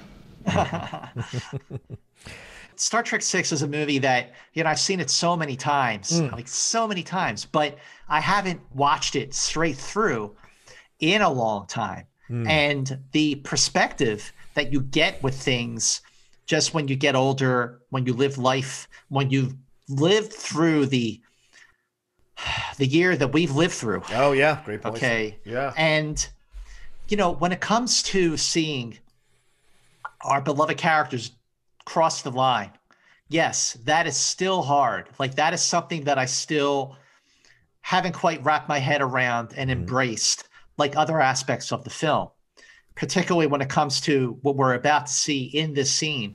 My father requested that I open negotiations. I know your father's the Vulcan ambassador, for heaven's sake. But you know how I feel about this. They're animals, Jim. There is an historic opportunity here. Don't believe them. Don't trust them. And then Spock says, Jim, they're dying. And when Shatner says, let them die. The intensity in which Shatner delivers that line, which, just like you pointed out how Brock Peters had a problem with that scene, Shatner did not like filming this scene. He thought it was too much for Kirk. Wow. And I have to say that when you go back to the original series, when Kirk was making the wrong case, it was out of ignorance. It was because he didn't know. Like, he was out to kill the Horta. He didn't know that it was a mother. And then he was like, wait a minute, I was wrong. When he was out to kill the companion because it was keeping them from going back to the Enterprise to save the woman, And then he finds out that the companion is a female. He was like, wait a minute, I was so wrong. But with Star Trek VI, after all of his experiences during his command of the Enterprise, including the experiences he had in Star Treks 2, 3, and 4, for him to still be in such a hateful place over being bitter about the death of his son and still holding a grudge about that, not realizing the gravity of this situation, to see Kirk, this character who I have idolized and my entire life, like I want to be Kirk, I still do, and to see him say that, let them die, it's still hard to watch. So I have a lot of thoughts about this. First thing is that the way it went down with Nick Myers, this is my understanding, is that Shatner said, I don't want to do it. And Nick, really pushed and said, no, I got to do it. And then Shatner said, okay, I'll do it. But after I say it, I'm going to shake it off and give an expression of, no, I didn't really mean that. And the only way I'll do it is if you let me do that thing, and you cannot cut it out of the movie. And Nick says, absolutely, that's fine. I promise I won't cut it out of the movie. And of course, he did cut it out of the movie. Right. That's right. I think personally, it's a great moment. I think it's really good. I think I also totally understand why Roddenberry is objecting to this stuff. Now, I'm definitely of the camp that I think Roddenberry becomes the problem in Star Trek at a certain point, and particularly some of the idealized stuff. I think he loses track of all the stuff that Scott was talking about, all the conflicts within the show. What I don't like as much, and this is what we'll get into a little later, it totally makes sense to me that Kirk hates the Klingons. They killed his son. Yeah. Like, that's way beyond anything else that's ever happened in his character. I don't understand why the whole crew is racist. That's what bothers me, is that I wish there was more argument between them later on, rather than all of them, Chekhov, Uhura, Scotty, McCoy, all making these comments later on in the film. Ooh, and just to clarify what you were saying about what Shatner wanted. First of all, he filmed that scene in one complete take. So then Kirk says, let them die. And he just waves it off to be like, he waves it off to say like, no, I didn't mean that. But Meyer cut that part out, and all you hear is Kirk saying, let them die. And I have that still does not sit well with me, regardless of all of the aspirational qualities about Star Trek. But also, Steve, you mentioned how Roddenberry was becoming part of the problem now. In the first 2 seasons of The Next Generation, which I have to say are 2 of the worst seasons of The Next Generation. Yes. The show was way too idealistic. I mean, I hate that Wesley Crusher saves the ship in every episode. I can't stand that. But it was only when Roddenberry stepped down as a producer, and you had writer-producers like Ron Moore, Brandon Braga, Michael Piller, when those guys came on in the 3rd season, you started to have that internal conflict on The Next Generation, which made Next Generation a much better show. And there was internal conflict in the original series. And I don't know why Roddenberry kind of forgot about that. But I mean, and he put it in there, I mean, he rewrote a lot of those first season episodes. So he was part of that. But people are not going to be perfect by the 23rd century or the 24th century or the 32nd century, which is now where we are with Star Trek Discovery. But where this original series crew went was a little too dark for me. It still is. But I appreciate it for the sake of drama and conflict and intensity. But it's like, I love these guys. But it's a great back and forth when you put this scene next to the scene later on in the movie, where Scott was mentioning earlier, where Kirk and Spock have that conversation where Spock starts, I want to be in the dark, when they're in the room and they're having this back and forth about being too old. And Kirk is revealing his prejudices, revealing what he's learned in this mistake that he made. And it's so great because at the beginning, they're both so adamant about their points of views. And when they have that conversation at the end as friends, they're both conciliatory about the mistakes they made in their approach to this opportunity, this totally out of nowhere, a massive opportunity to finally end decades of war between the Klingons and the Federation. It's great. It's a great scene, and the scene literally ends with an image that is literal and figurative in the sense that they're both standing on opposite ends of the table. Like that, you know, they are miles apart on how they feel about this, but they, you know, they got a job to do, and they're going to do it. Well, let's go do that job. We end up back on the bridge of the Enterprise, and this is where we meet Lieutenant Valeris, Kim Cattrall. And from what I understand, another part of this is that Nicholas Meyer and Roddenberry clashed all through the early pre-production of this movie, because Meyer wanted to bring back, from what I understand, you gentlemen can correct me, but Meyer wanted to bring back Saavik and turn Saavik into the villain, and Roddenberry was like, you're not doing that, and Meyer's like, you're not going to tell me what I'm going to do with the character I created. So there's a lot of battles all around before it finally settled to what it got to, which is Nimoy and the script and what have you, but there were a lot of battles initially trying to get this thing squared away. Meyer was no wallflower in this whole thing. He wasn't like, oh my God, thank you for having me back. He really wanted to, because he knew how Star Trek worked best, clearly off of Khan. So he wanted to have way more say in 6 and its direction and what he felt comfortable making. That's correct.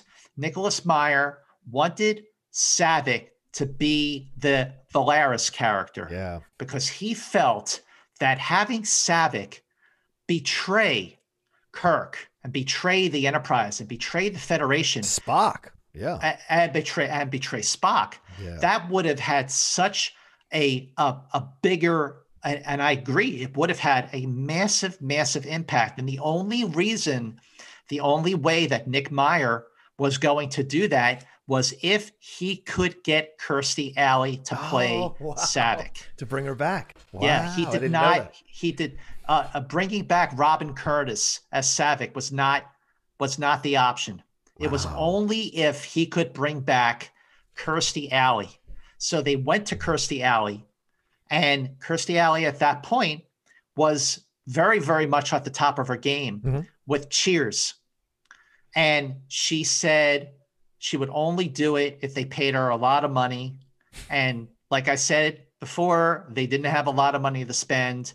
So they didn't cast her, and the character was rewritten as a new character, Valeris. Now, Kim Cattrall, when she was in talks to play Valeris, she didn't realize at first that it was a new character. She thought that she was going to play Saavik. Oh, wow. And she did not want to play Saavik because she thought that Saavik was, quote unquote, just a girl. And when she found out that, oh, no, it's Valeris, it's a new character, then she was in. And the irony here, gentlemen, is that Kim Cattrall actually auditioned back in the early 1980s to play Saavik. Wow. Well, you know. By the way, how do you feel about the shaved sides of her hair just over her Vulcan ears? Well, it's different. I listen, I thought that she did a great job with the role. I would have been interesting, you know, seeing how she played Valeris in Star Trek 6. I wonder how she would have played Valeris, or how she would have played Saavik, rather, if she had indeed been cast in Star Trek 2. But you know what? Kirstie Alley was terrific as Saavik in Star Trek 2. She was perfect.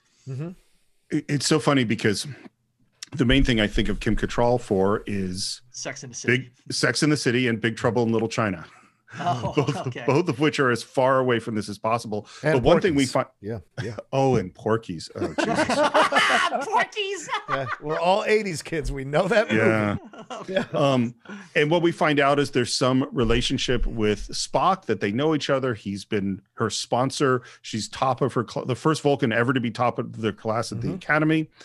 And it's time to head out. And she says, Aft thrusters. Thank you, Lieutenant. 1/4 impulse power.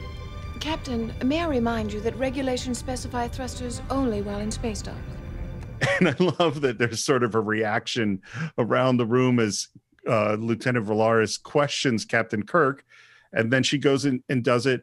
This might be my favorite. It's small, but this might be my favorite launch of the Enterprise. It's there's so much love, and I love the music.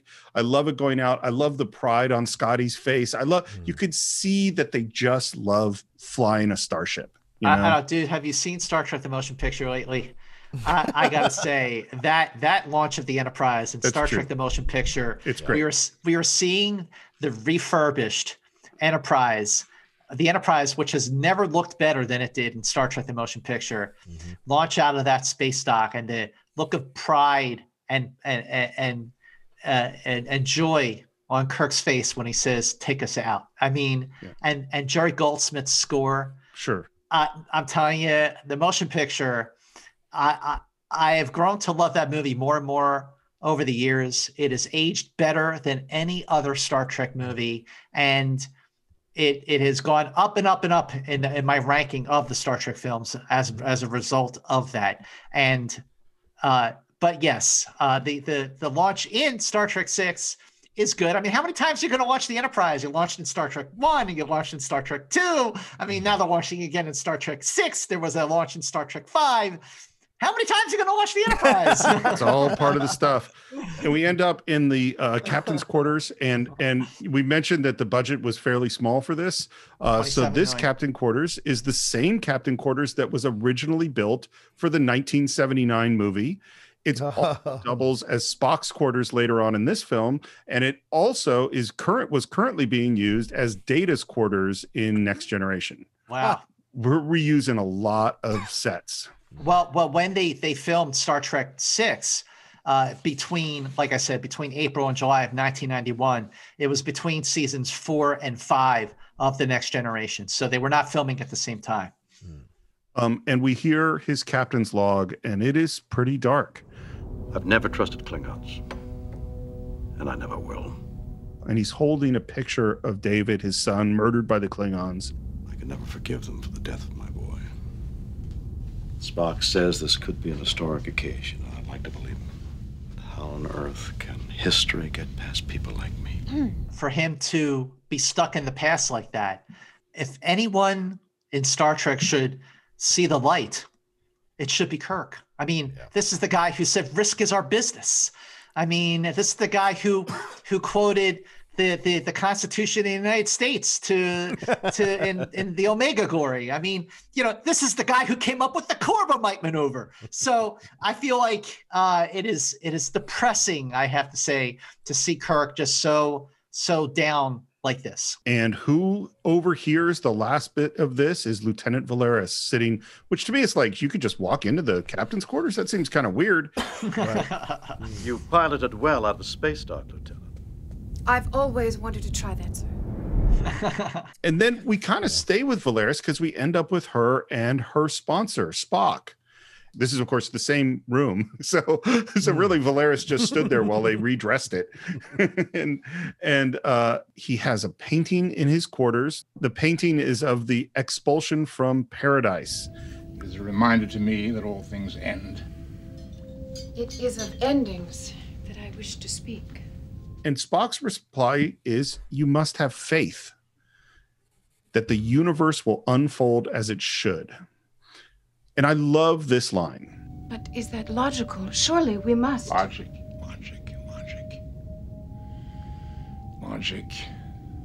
is the beginning of wisdom, Valeris, not the end. Mm-hmm. Wow. Two things happening here. Paradise Lost, right? It's the end of innocence.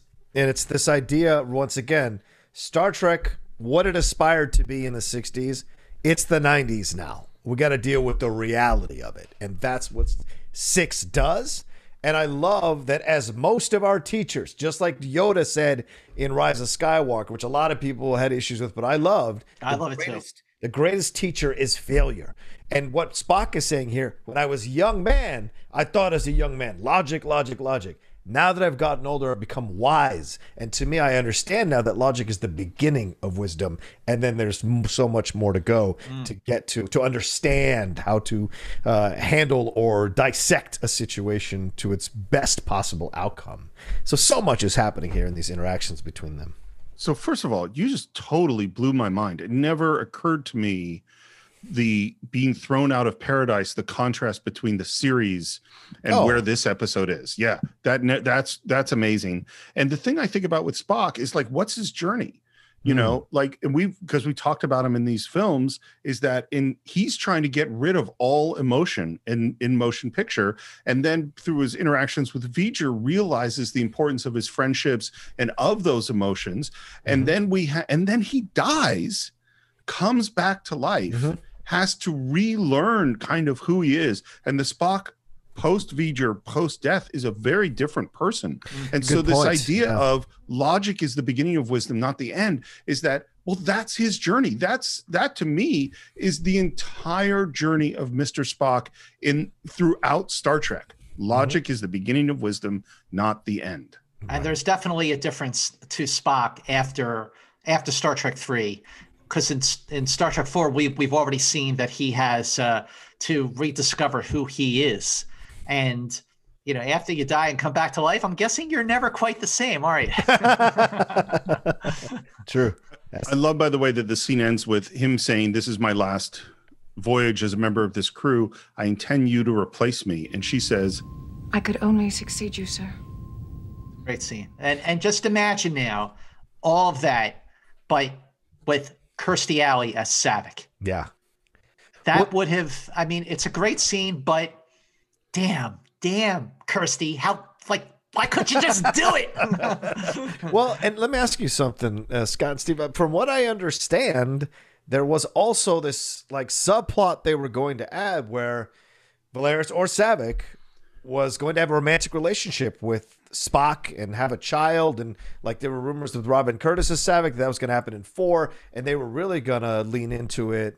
And there's an element of it bubbling underneath the surface, and the sharing of the cup of water. Like it's kind of sexual a little bit in its own way, without being overt. And I wonder if that was something they wanted to really put in there and have as an element between the two, because Cottrell and Kirstie Alley both radiate a very strong sexual energy. For sure. I mean, of course, Kirstie Alley. Yeah. But you know what? If you look at the scene in Star Trek 4, the beginning of Star Trek 4, right before the bird of prey takes off from Vulcan, and Saavik says goodbye to Spock, and like she's already said goodbye to Captain Kirk, and she turns around to walk out, and Spock is standing there, and when she looks up at him, she's like startled. Yeah, it's an awkward moment.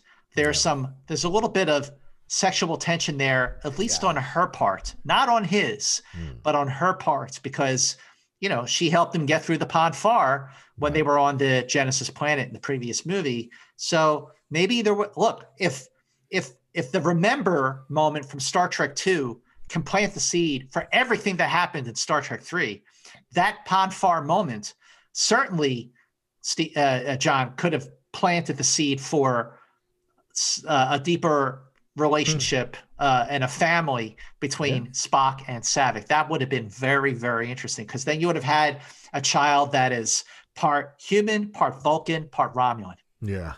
Well, I think there is an implication. One could argue that Spock does have sex with Saavik on the Genesis planet, because we see the beginning of the Pon farr, and the Pon farr is Vulcans have to mate, you know. So like so had they brought Saavik here, then this thread, John, that you bring up, I think would make more sense. This is one of the things, because it feels, because I agree with you, I totally agree with you, John, that like there is a sense that, wait, is there a romantic thing going on here? Like, what's the deal? And there are little hints of it, but they don't really do it. And it's one of the things I don't like is like, look, either do it or don't do it. And by the way, don't do it, because Mr. Spock is old, you know, he's an old dude. I don't know how it works on the Vulcan side of things. But in Star Trek 3, it was Saavik who was the older one. So exactly. That's where it happened. Yeah, she helped him get through the Pon farr. And I mean, to have that moment alone, and then have that character betray Spock, to have Saavik betray Spock in Star Trek 6, that would have, I mean, look, nothing wrong with the way the scene played out with Valeris, but the history between Saavik and Spock would have just given this movie so much more weight. I really believe that. By the way, what Nicholas Myers says is he says that Valeris is completely freaking out on the inside during this scene, and Spock fails to notice it. Wow. Really? Yeah, watching it this time, I tried to figure out where Spock starts to suspect Valeris and where Kirk starts to suspect the conspiracy. And so it's like I'm watching to see where the moments are. It was fascinating because like that's great acting if it's a subtle thing you're catching for half a second, you know, and so it's great. But even though it is a new character that we're only seeing in this movie for the first and last time, you know, I know we're got quite a ways to go before we get there, but the reveal of Valeris, when I saw this movie for the first time, I did not see that coming. Well, one of the questions that never occurred to me until watching it this last time, and this is, and it's something that happens much later, but I'm going to bring it up here, which is that when Valeris is being interrogated on the bridge, she quotes back what Kirk said about not trusting the Klingons, and it suddenly occurred to me, it's like, wait, is it Kirk that made Valeris decide to do what she did?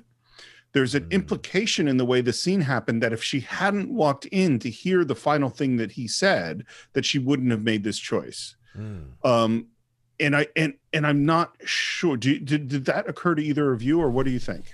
Great question. I need to think about that. What do you think, John?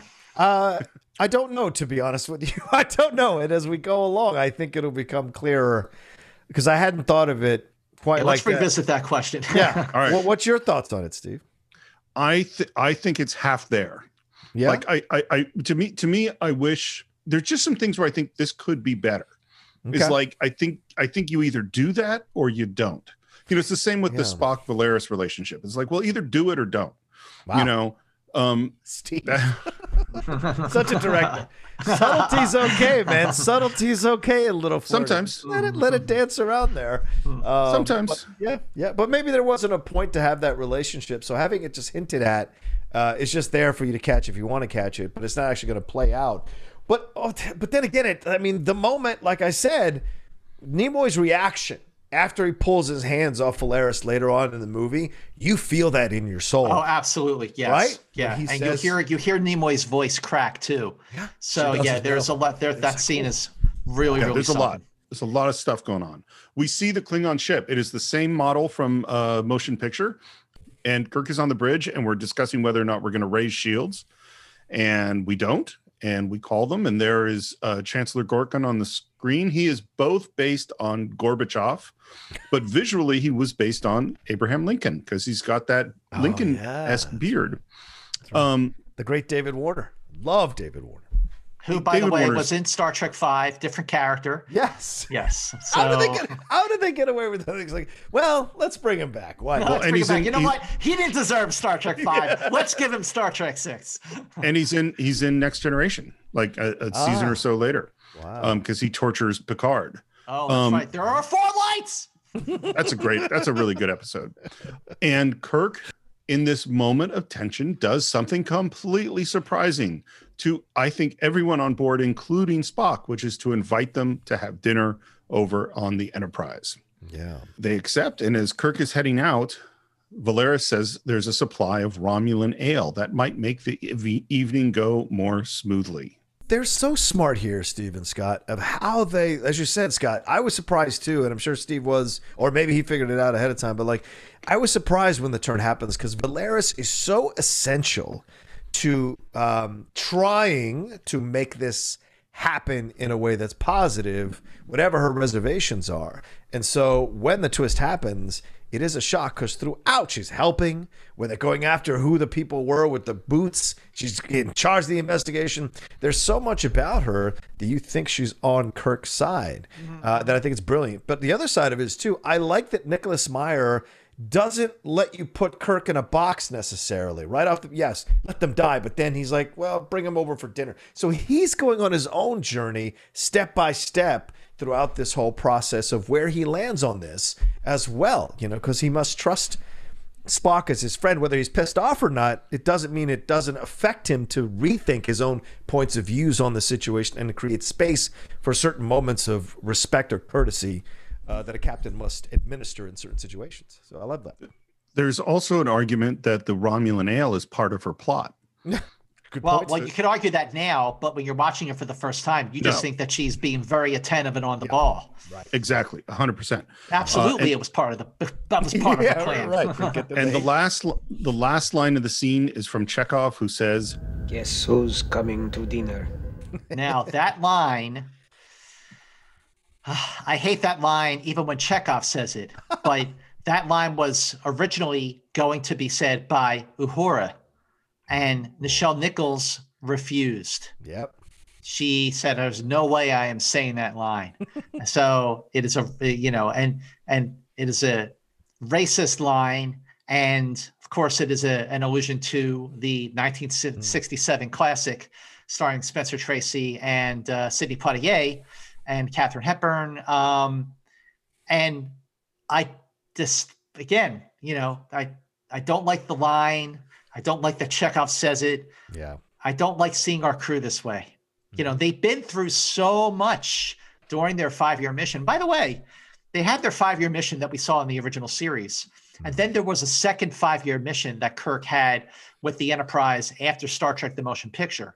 We never saw any of that. I mean, we saw them in books, there were novels about that 5-year mission. But when Kirk says at the end of Star Trek: The Motion Picture, out there, that away, they go on another 5-year mission. There's a whole other 5-year mission with Kirk and the Enterprise and Spock and McCoy and Scotty after the 5-year mission that we saw in the original series. Interesting.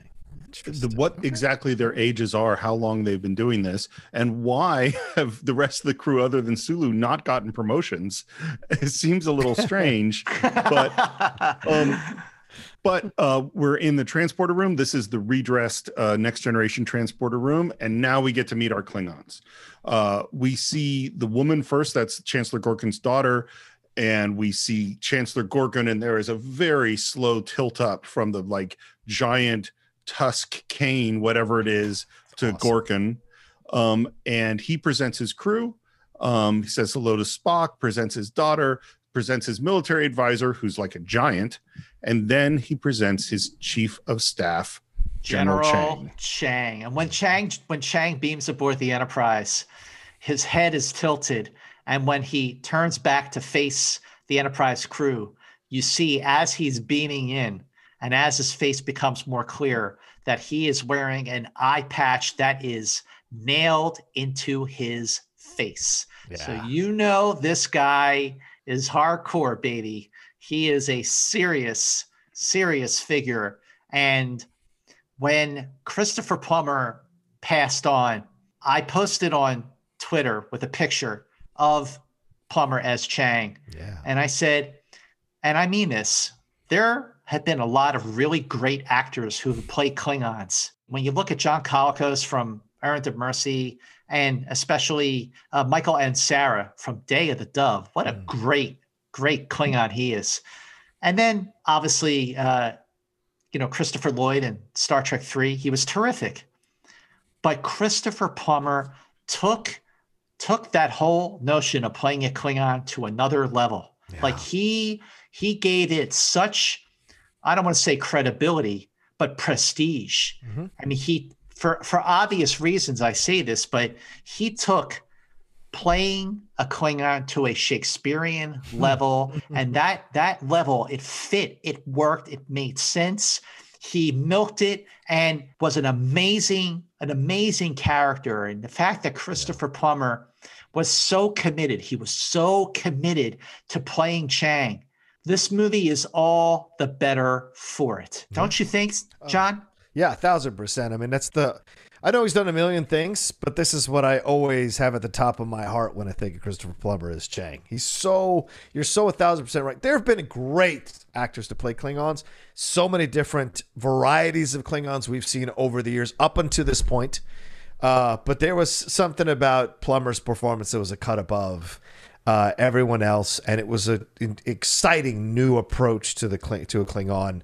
And he felt like one that could actually go toe to toe with Kirk. Yeah, absolutely. Yeah, and that was essential for what you were doing here. Plus, and I want to give a quick shout out to Rossano De Soto, the first Latina I think, to appear in Star Trek. So right. Wow. That's absolutely right. Mm-hmm. Yep. This was a great moment for me personally as a man coming into understanding his Latin roots. Seeing her on the screen made me so happy, for sure, as the daughter. And of course, she's the mom, I think, in La Bamba. So it was great to see her. Oh. Yeah, it's great to see her stepping in and doing that too. And of course, I mentioned great Klingons, and of course, by this point, we've already had 4 years of Michael Dorn as Worf, and we also will see Michael Dorn in this movie. Yes, playing Worf's great grandfather, which is pretty cool. I think what Christopher Plummer does in this movie is amazing. I think he practically steals every scene that he's in, and I think that there are so many layers in his performance because you can see he's saying a thing, but he's also joking about the thing that he's saying, and he's also toying with Kirk and poking him and prodding him. He's got this big personality, and I totally agree with you, John. This guy seems like a match for Kirk. Oh yeah, like absolutely. In the same way that Khan is. You know what I mean? Like absolutely. I absolutely. Just when Chang first of all introduces himself to Kirk. So wanted to meet you, Captain. I'm not sure how to take that. You're not just looking at an amazing character, two amazing characters, meeting. You're looking at, as we've established, Steve, when you say your bio for Plummer at the beginning of this podcast, there is a long history between these two guys, William Shatner and Christopher Plummer, and to see them not just be in the same movie together, but go head to head with each other is just fantastic. I again, Christopher Plummer brings this movie to another level. Absolutely. So Nick Myers says that he had seen Plummer in the theater many times and that he wrote the part for him. Oh, wow. And this is where we will never know the truth, because Nimoy says a whole bunch of people turned it down before Christopher Plummer. so what exactly happened, I don't know. Plummer also turned it down, and then Nimoy had a meeting with him and convinced him to do it. Good thing he did it. There's all sorts of mad dogging and looks between Kirk and Chang. It's fantastic. And then they say, we're going to go on a tour, and they leave, leaving two crew members alone who say just horrible things. They all look alike.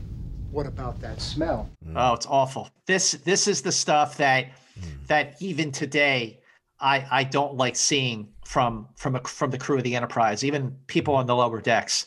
And this is exactly the sort of thing that must have incensed Roddenberry. I imagine so. But this is the reality of life, and I'd like that. And it's ironic that it's Valeris who's the one that stops them and says, "You gentlemen have work."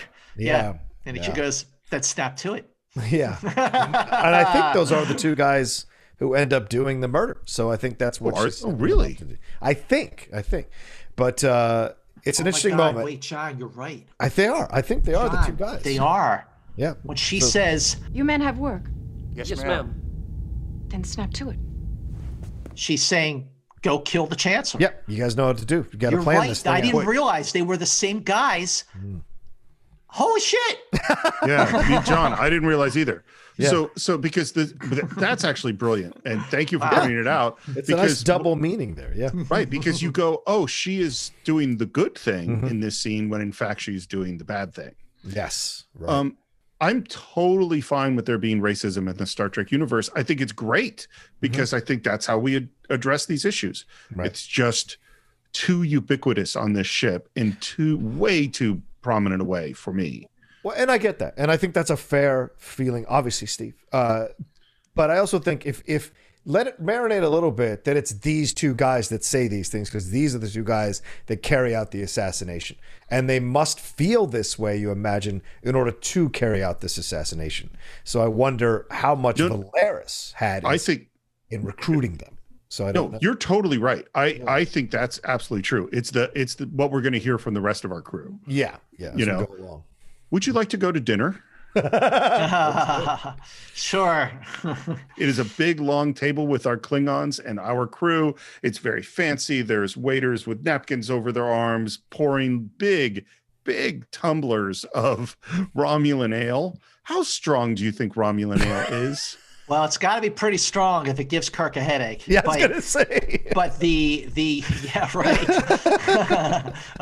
But the thing is that the tension in this scene, I mean, you could cut it with a phaser on overload. I mean, it is just so tense. Yeah. And when they're taking their napkins out, you see the Klingons don't know quite how to, what am I supposed to do with this? Like Klingons, I guess, don't use napkins. It's just everything about this scene, despite their best efforts to try to make nice, they're still saying ignorant things. Mm-hmm. Like, Chekhov talking about inalienable rights. Inalien. If you could only hear yourselves. Human rights. Why, the very name is racist.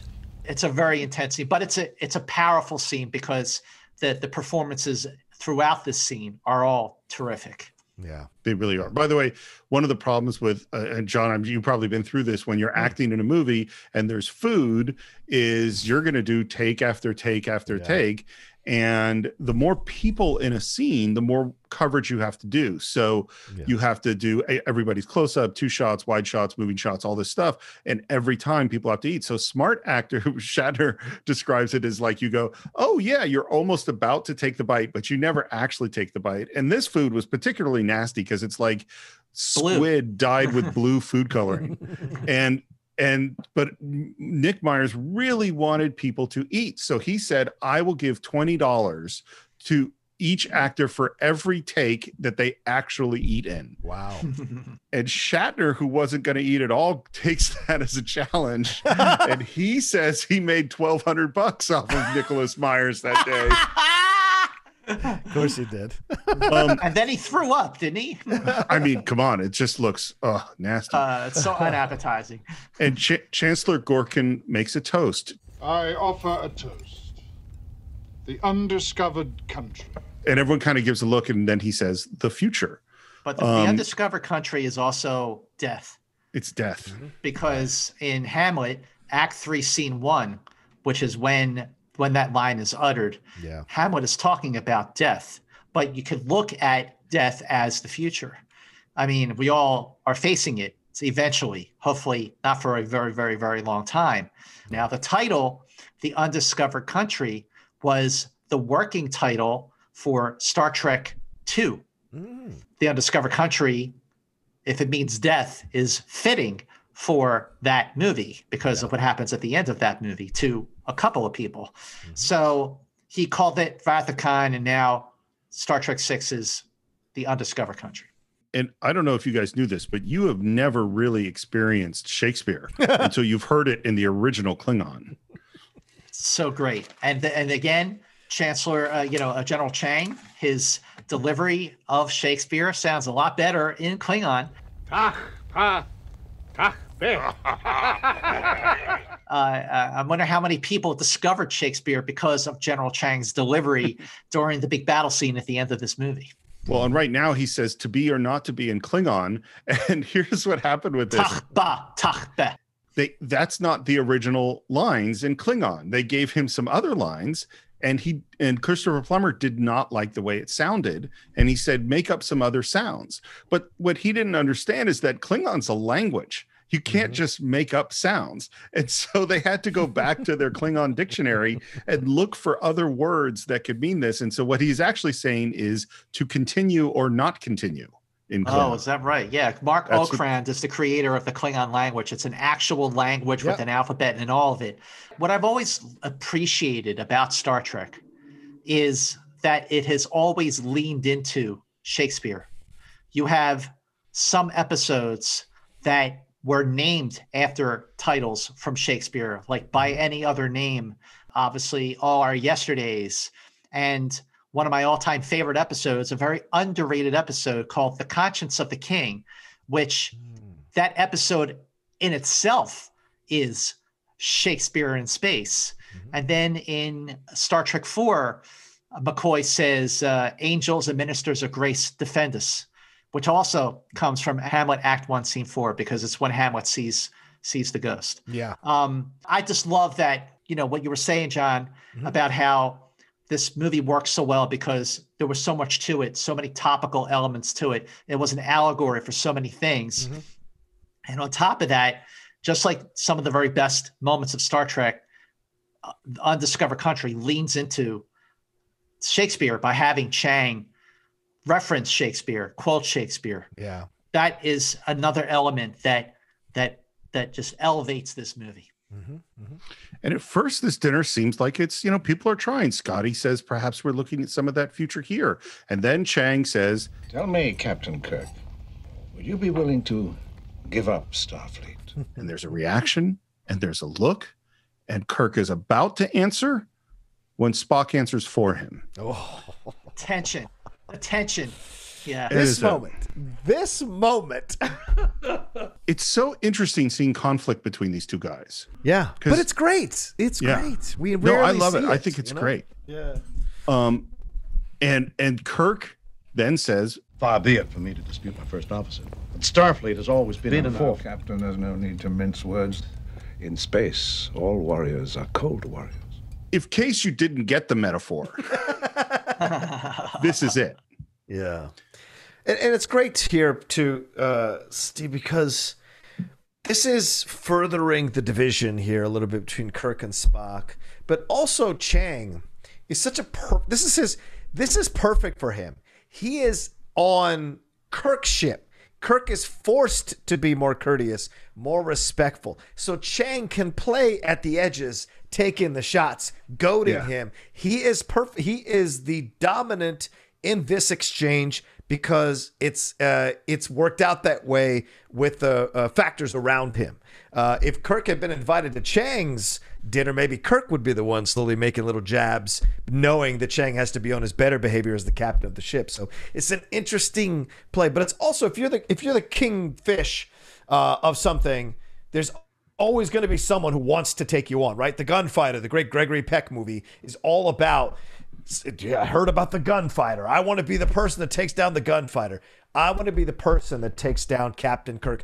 All the Klingons have spoken about Kirk for decades, and Chang now gets his shot to maybe take Kirk out and kind of bring back the carcass of Kirk to his people. So I love it. At that moment, with all the jabs that Chang is doing, and he says, "We need breathing room."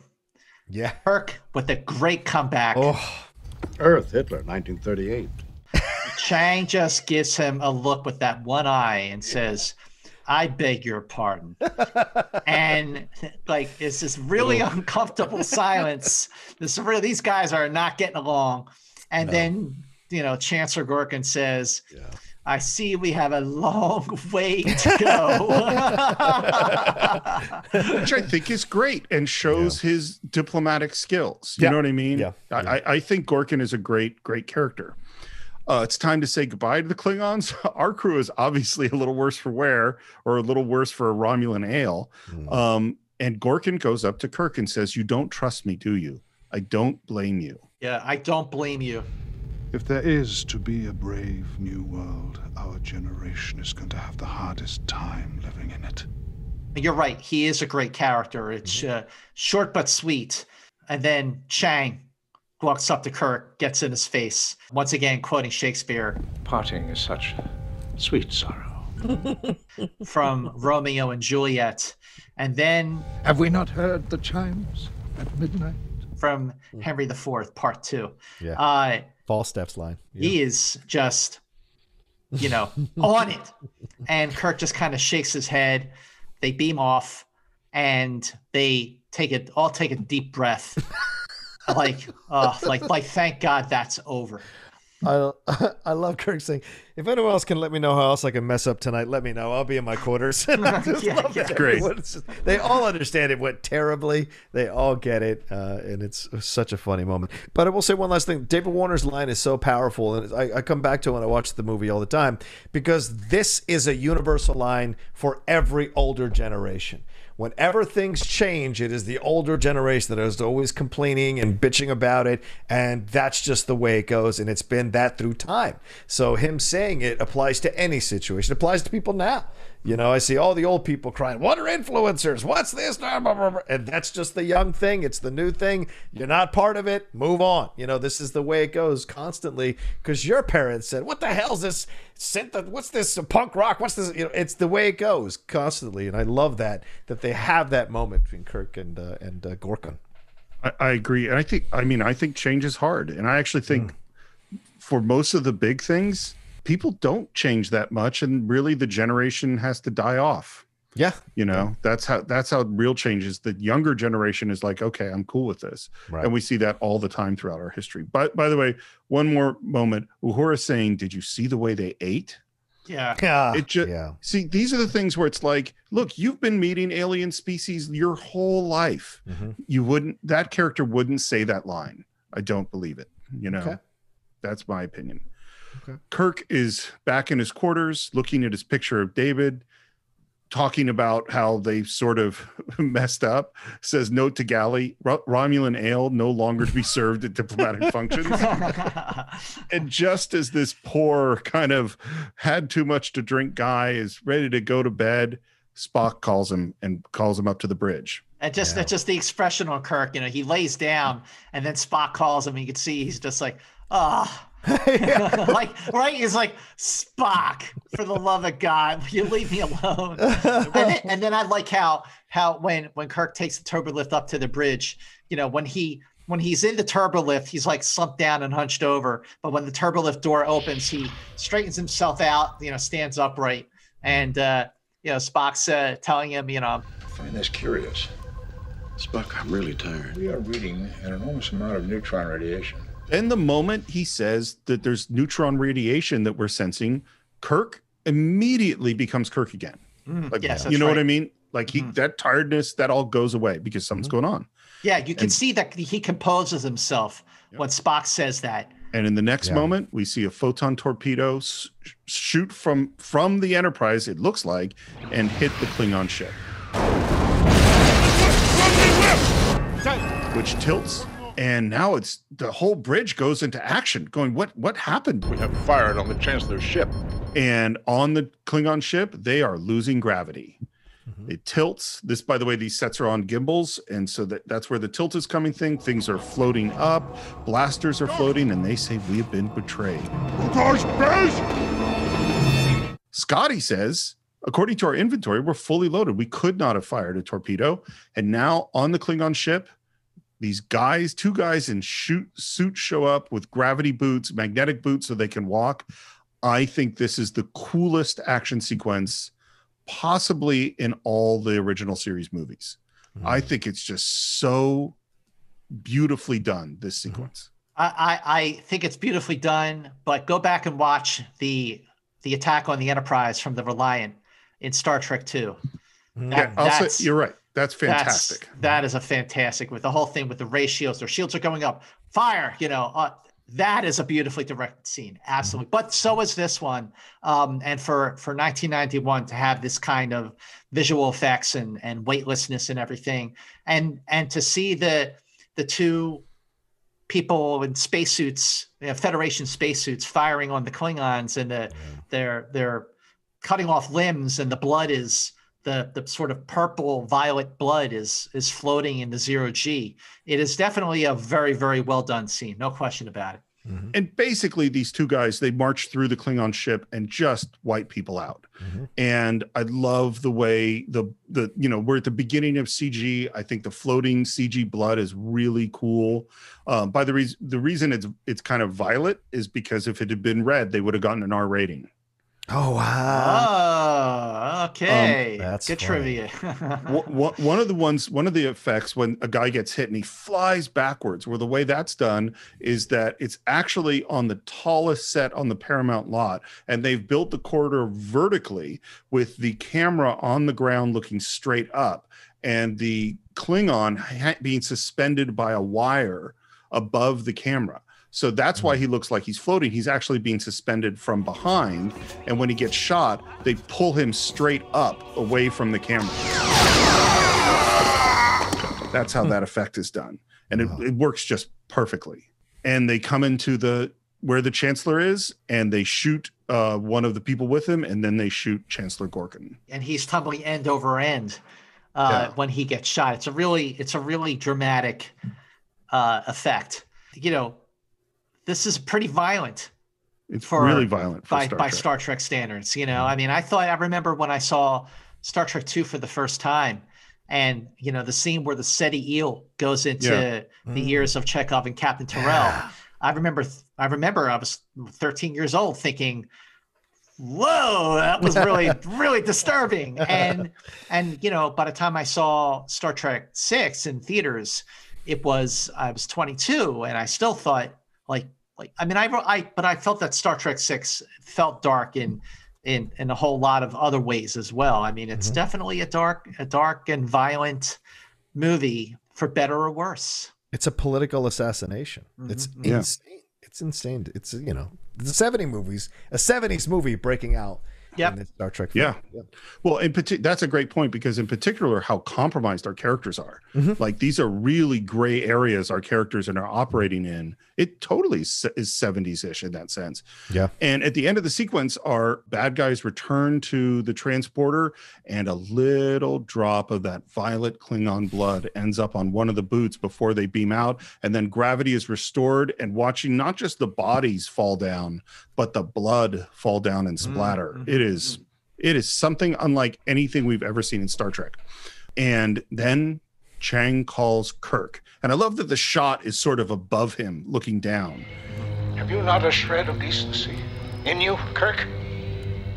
We come in peace, and you blatantly defile that peace. For that, I shall blow you out of the stars. Such a great fucking line. Moment. Yep, for sure.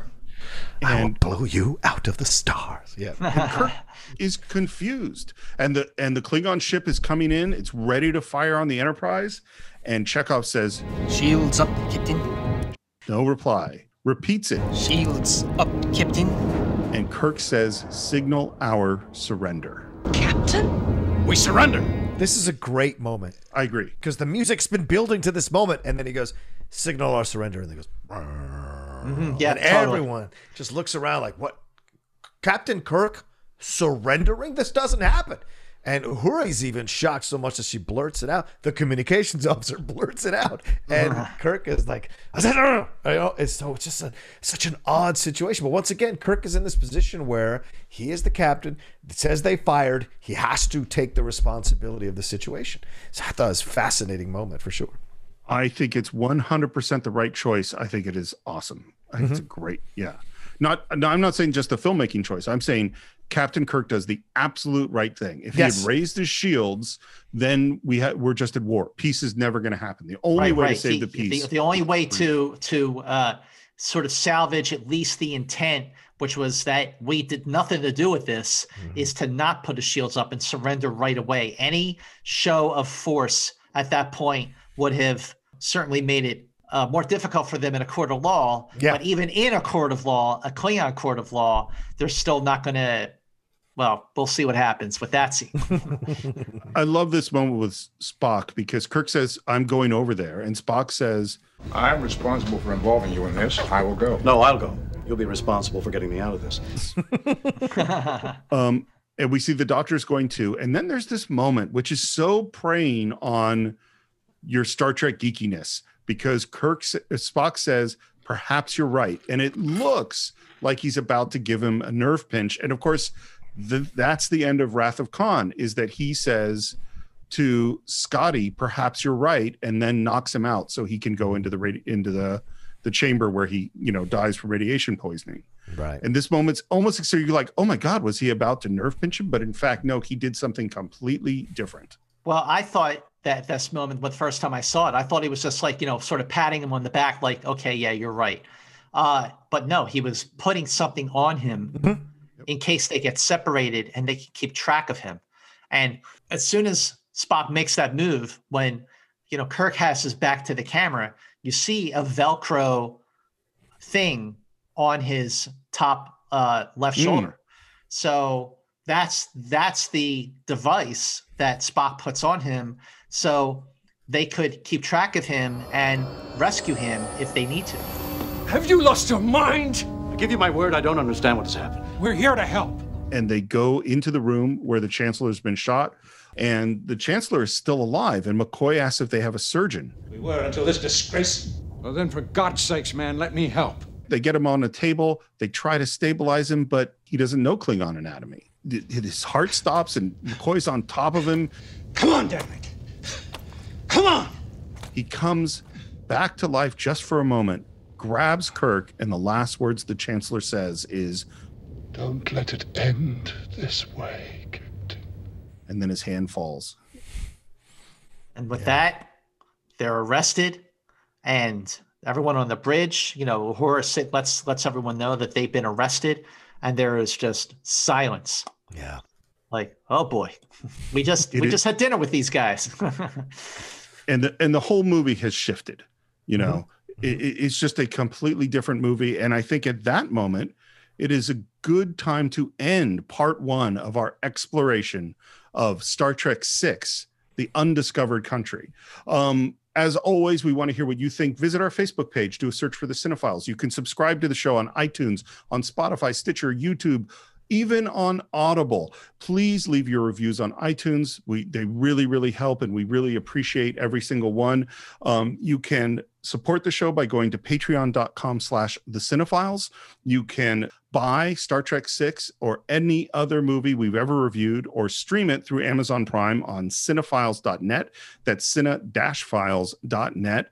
You can follow the Cine-Files at cine_files on Twitter, the Cine-Files podcast on Instagram. You can follow me at SR Morris on Twitter, SR Morris1 on Instagram. John, how about you? You can always follow me at The Roca Says on Twitter and on Instagram, and also come on over to my YouTube channel, youtube.com/John Roca Says, to see all the stuff we're doing there as well. Scott, as always, it's a pleasure to have you on the Cine-Files. If people wanted to reach you, how would they do it? You can follow me on Twitter and Instagram at Movie Mantz, and you can check out my YouTube channel, which is Scott Mantz. Please subscribe when you're there. Yes. And you also should subscribe to Enterprise Incidents with Scott and Steve. It is coming out. It might already be out as we put this out, or if not, it's very soon.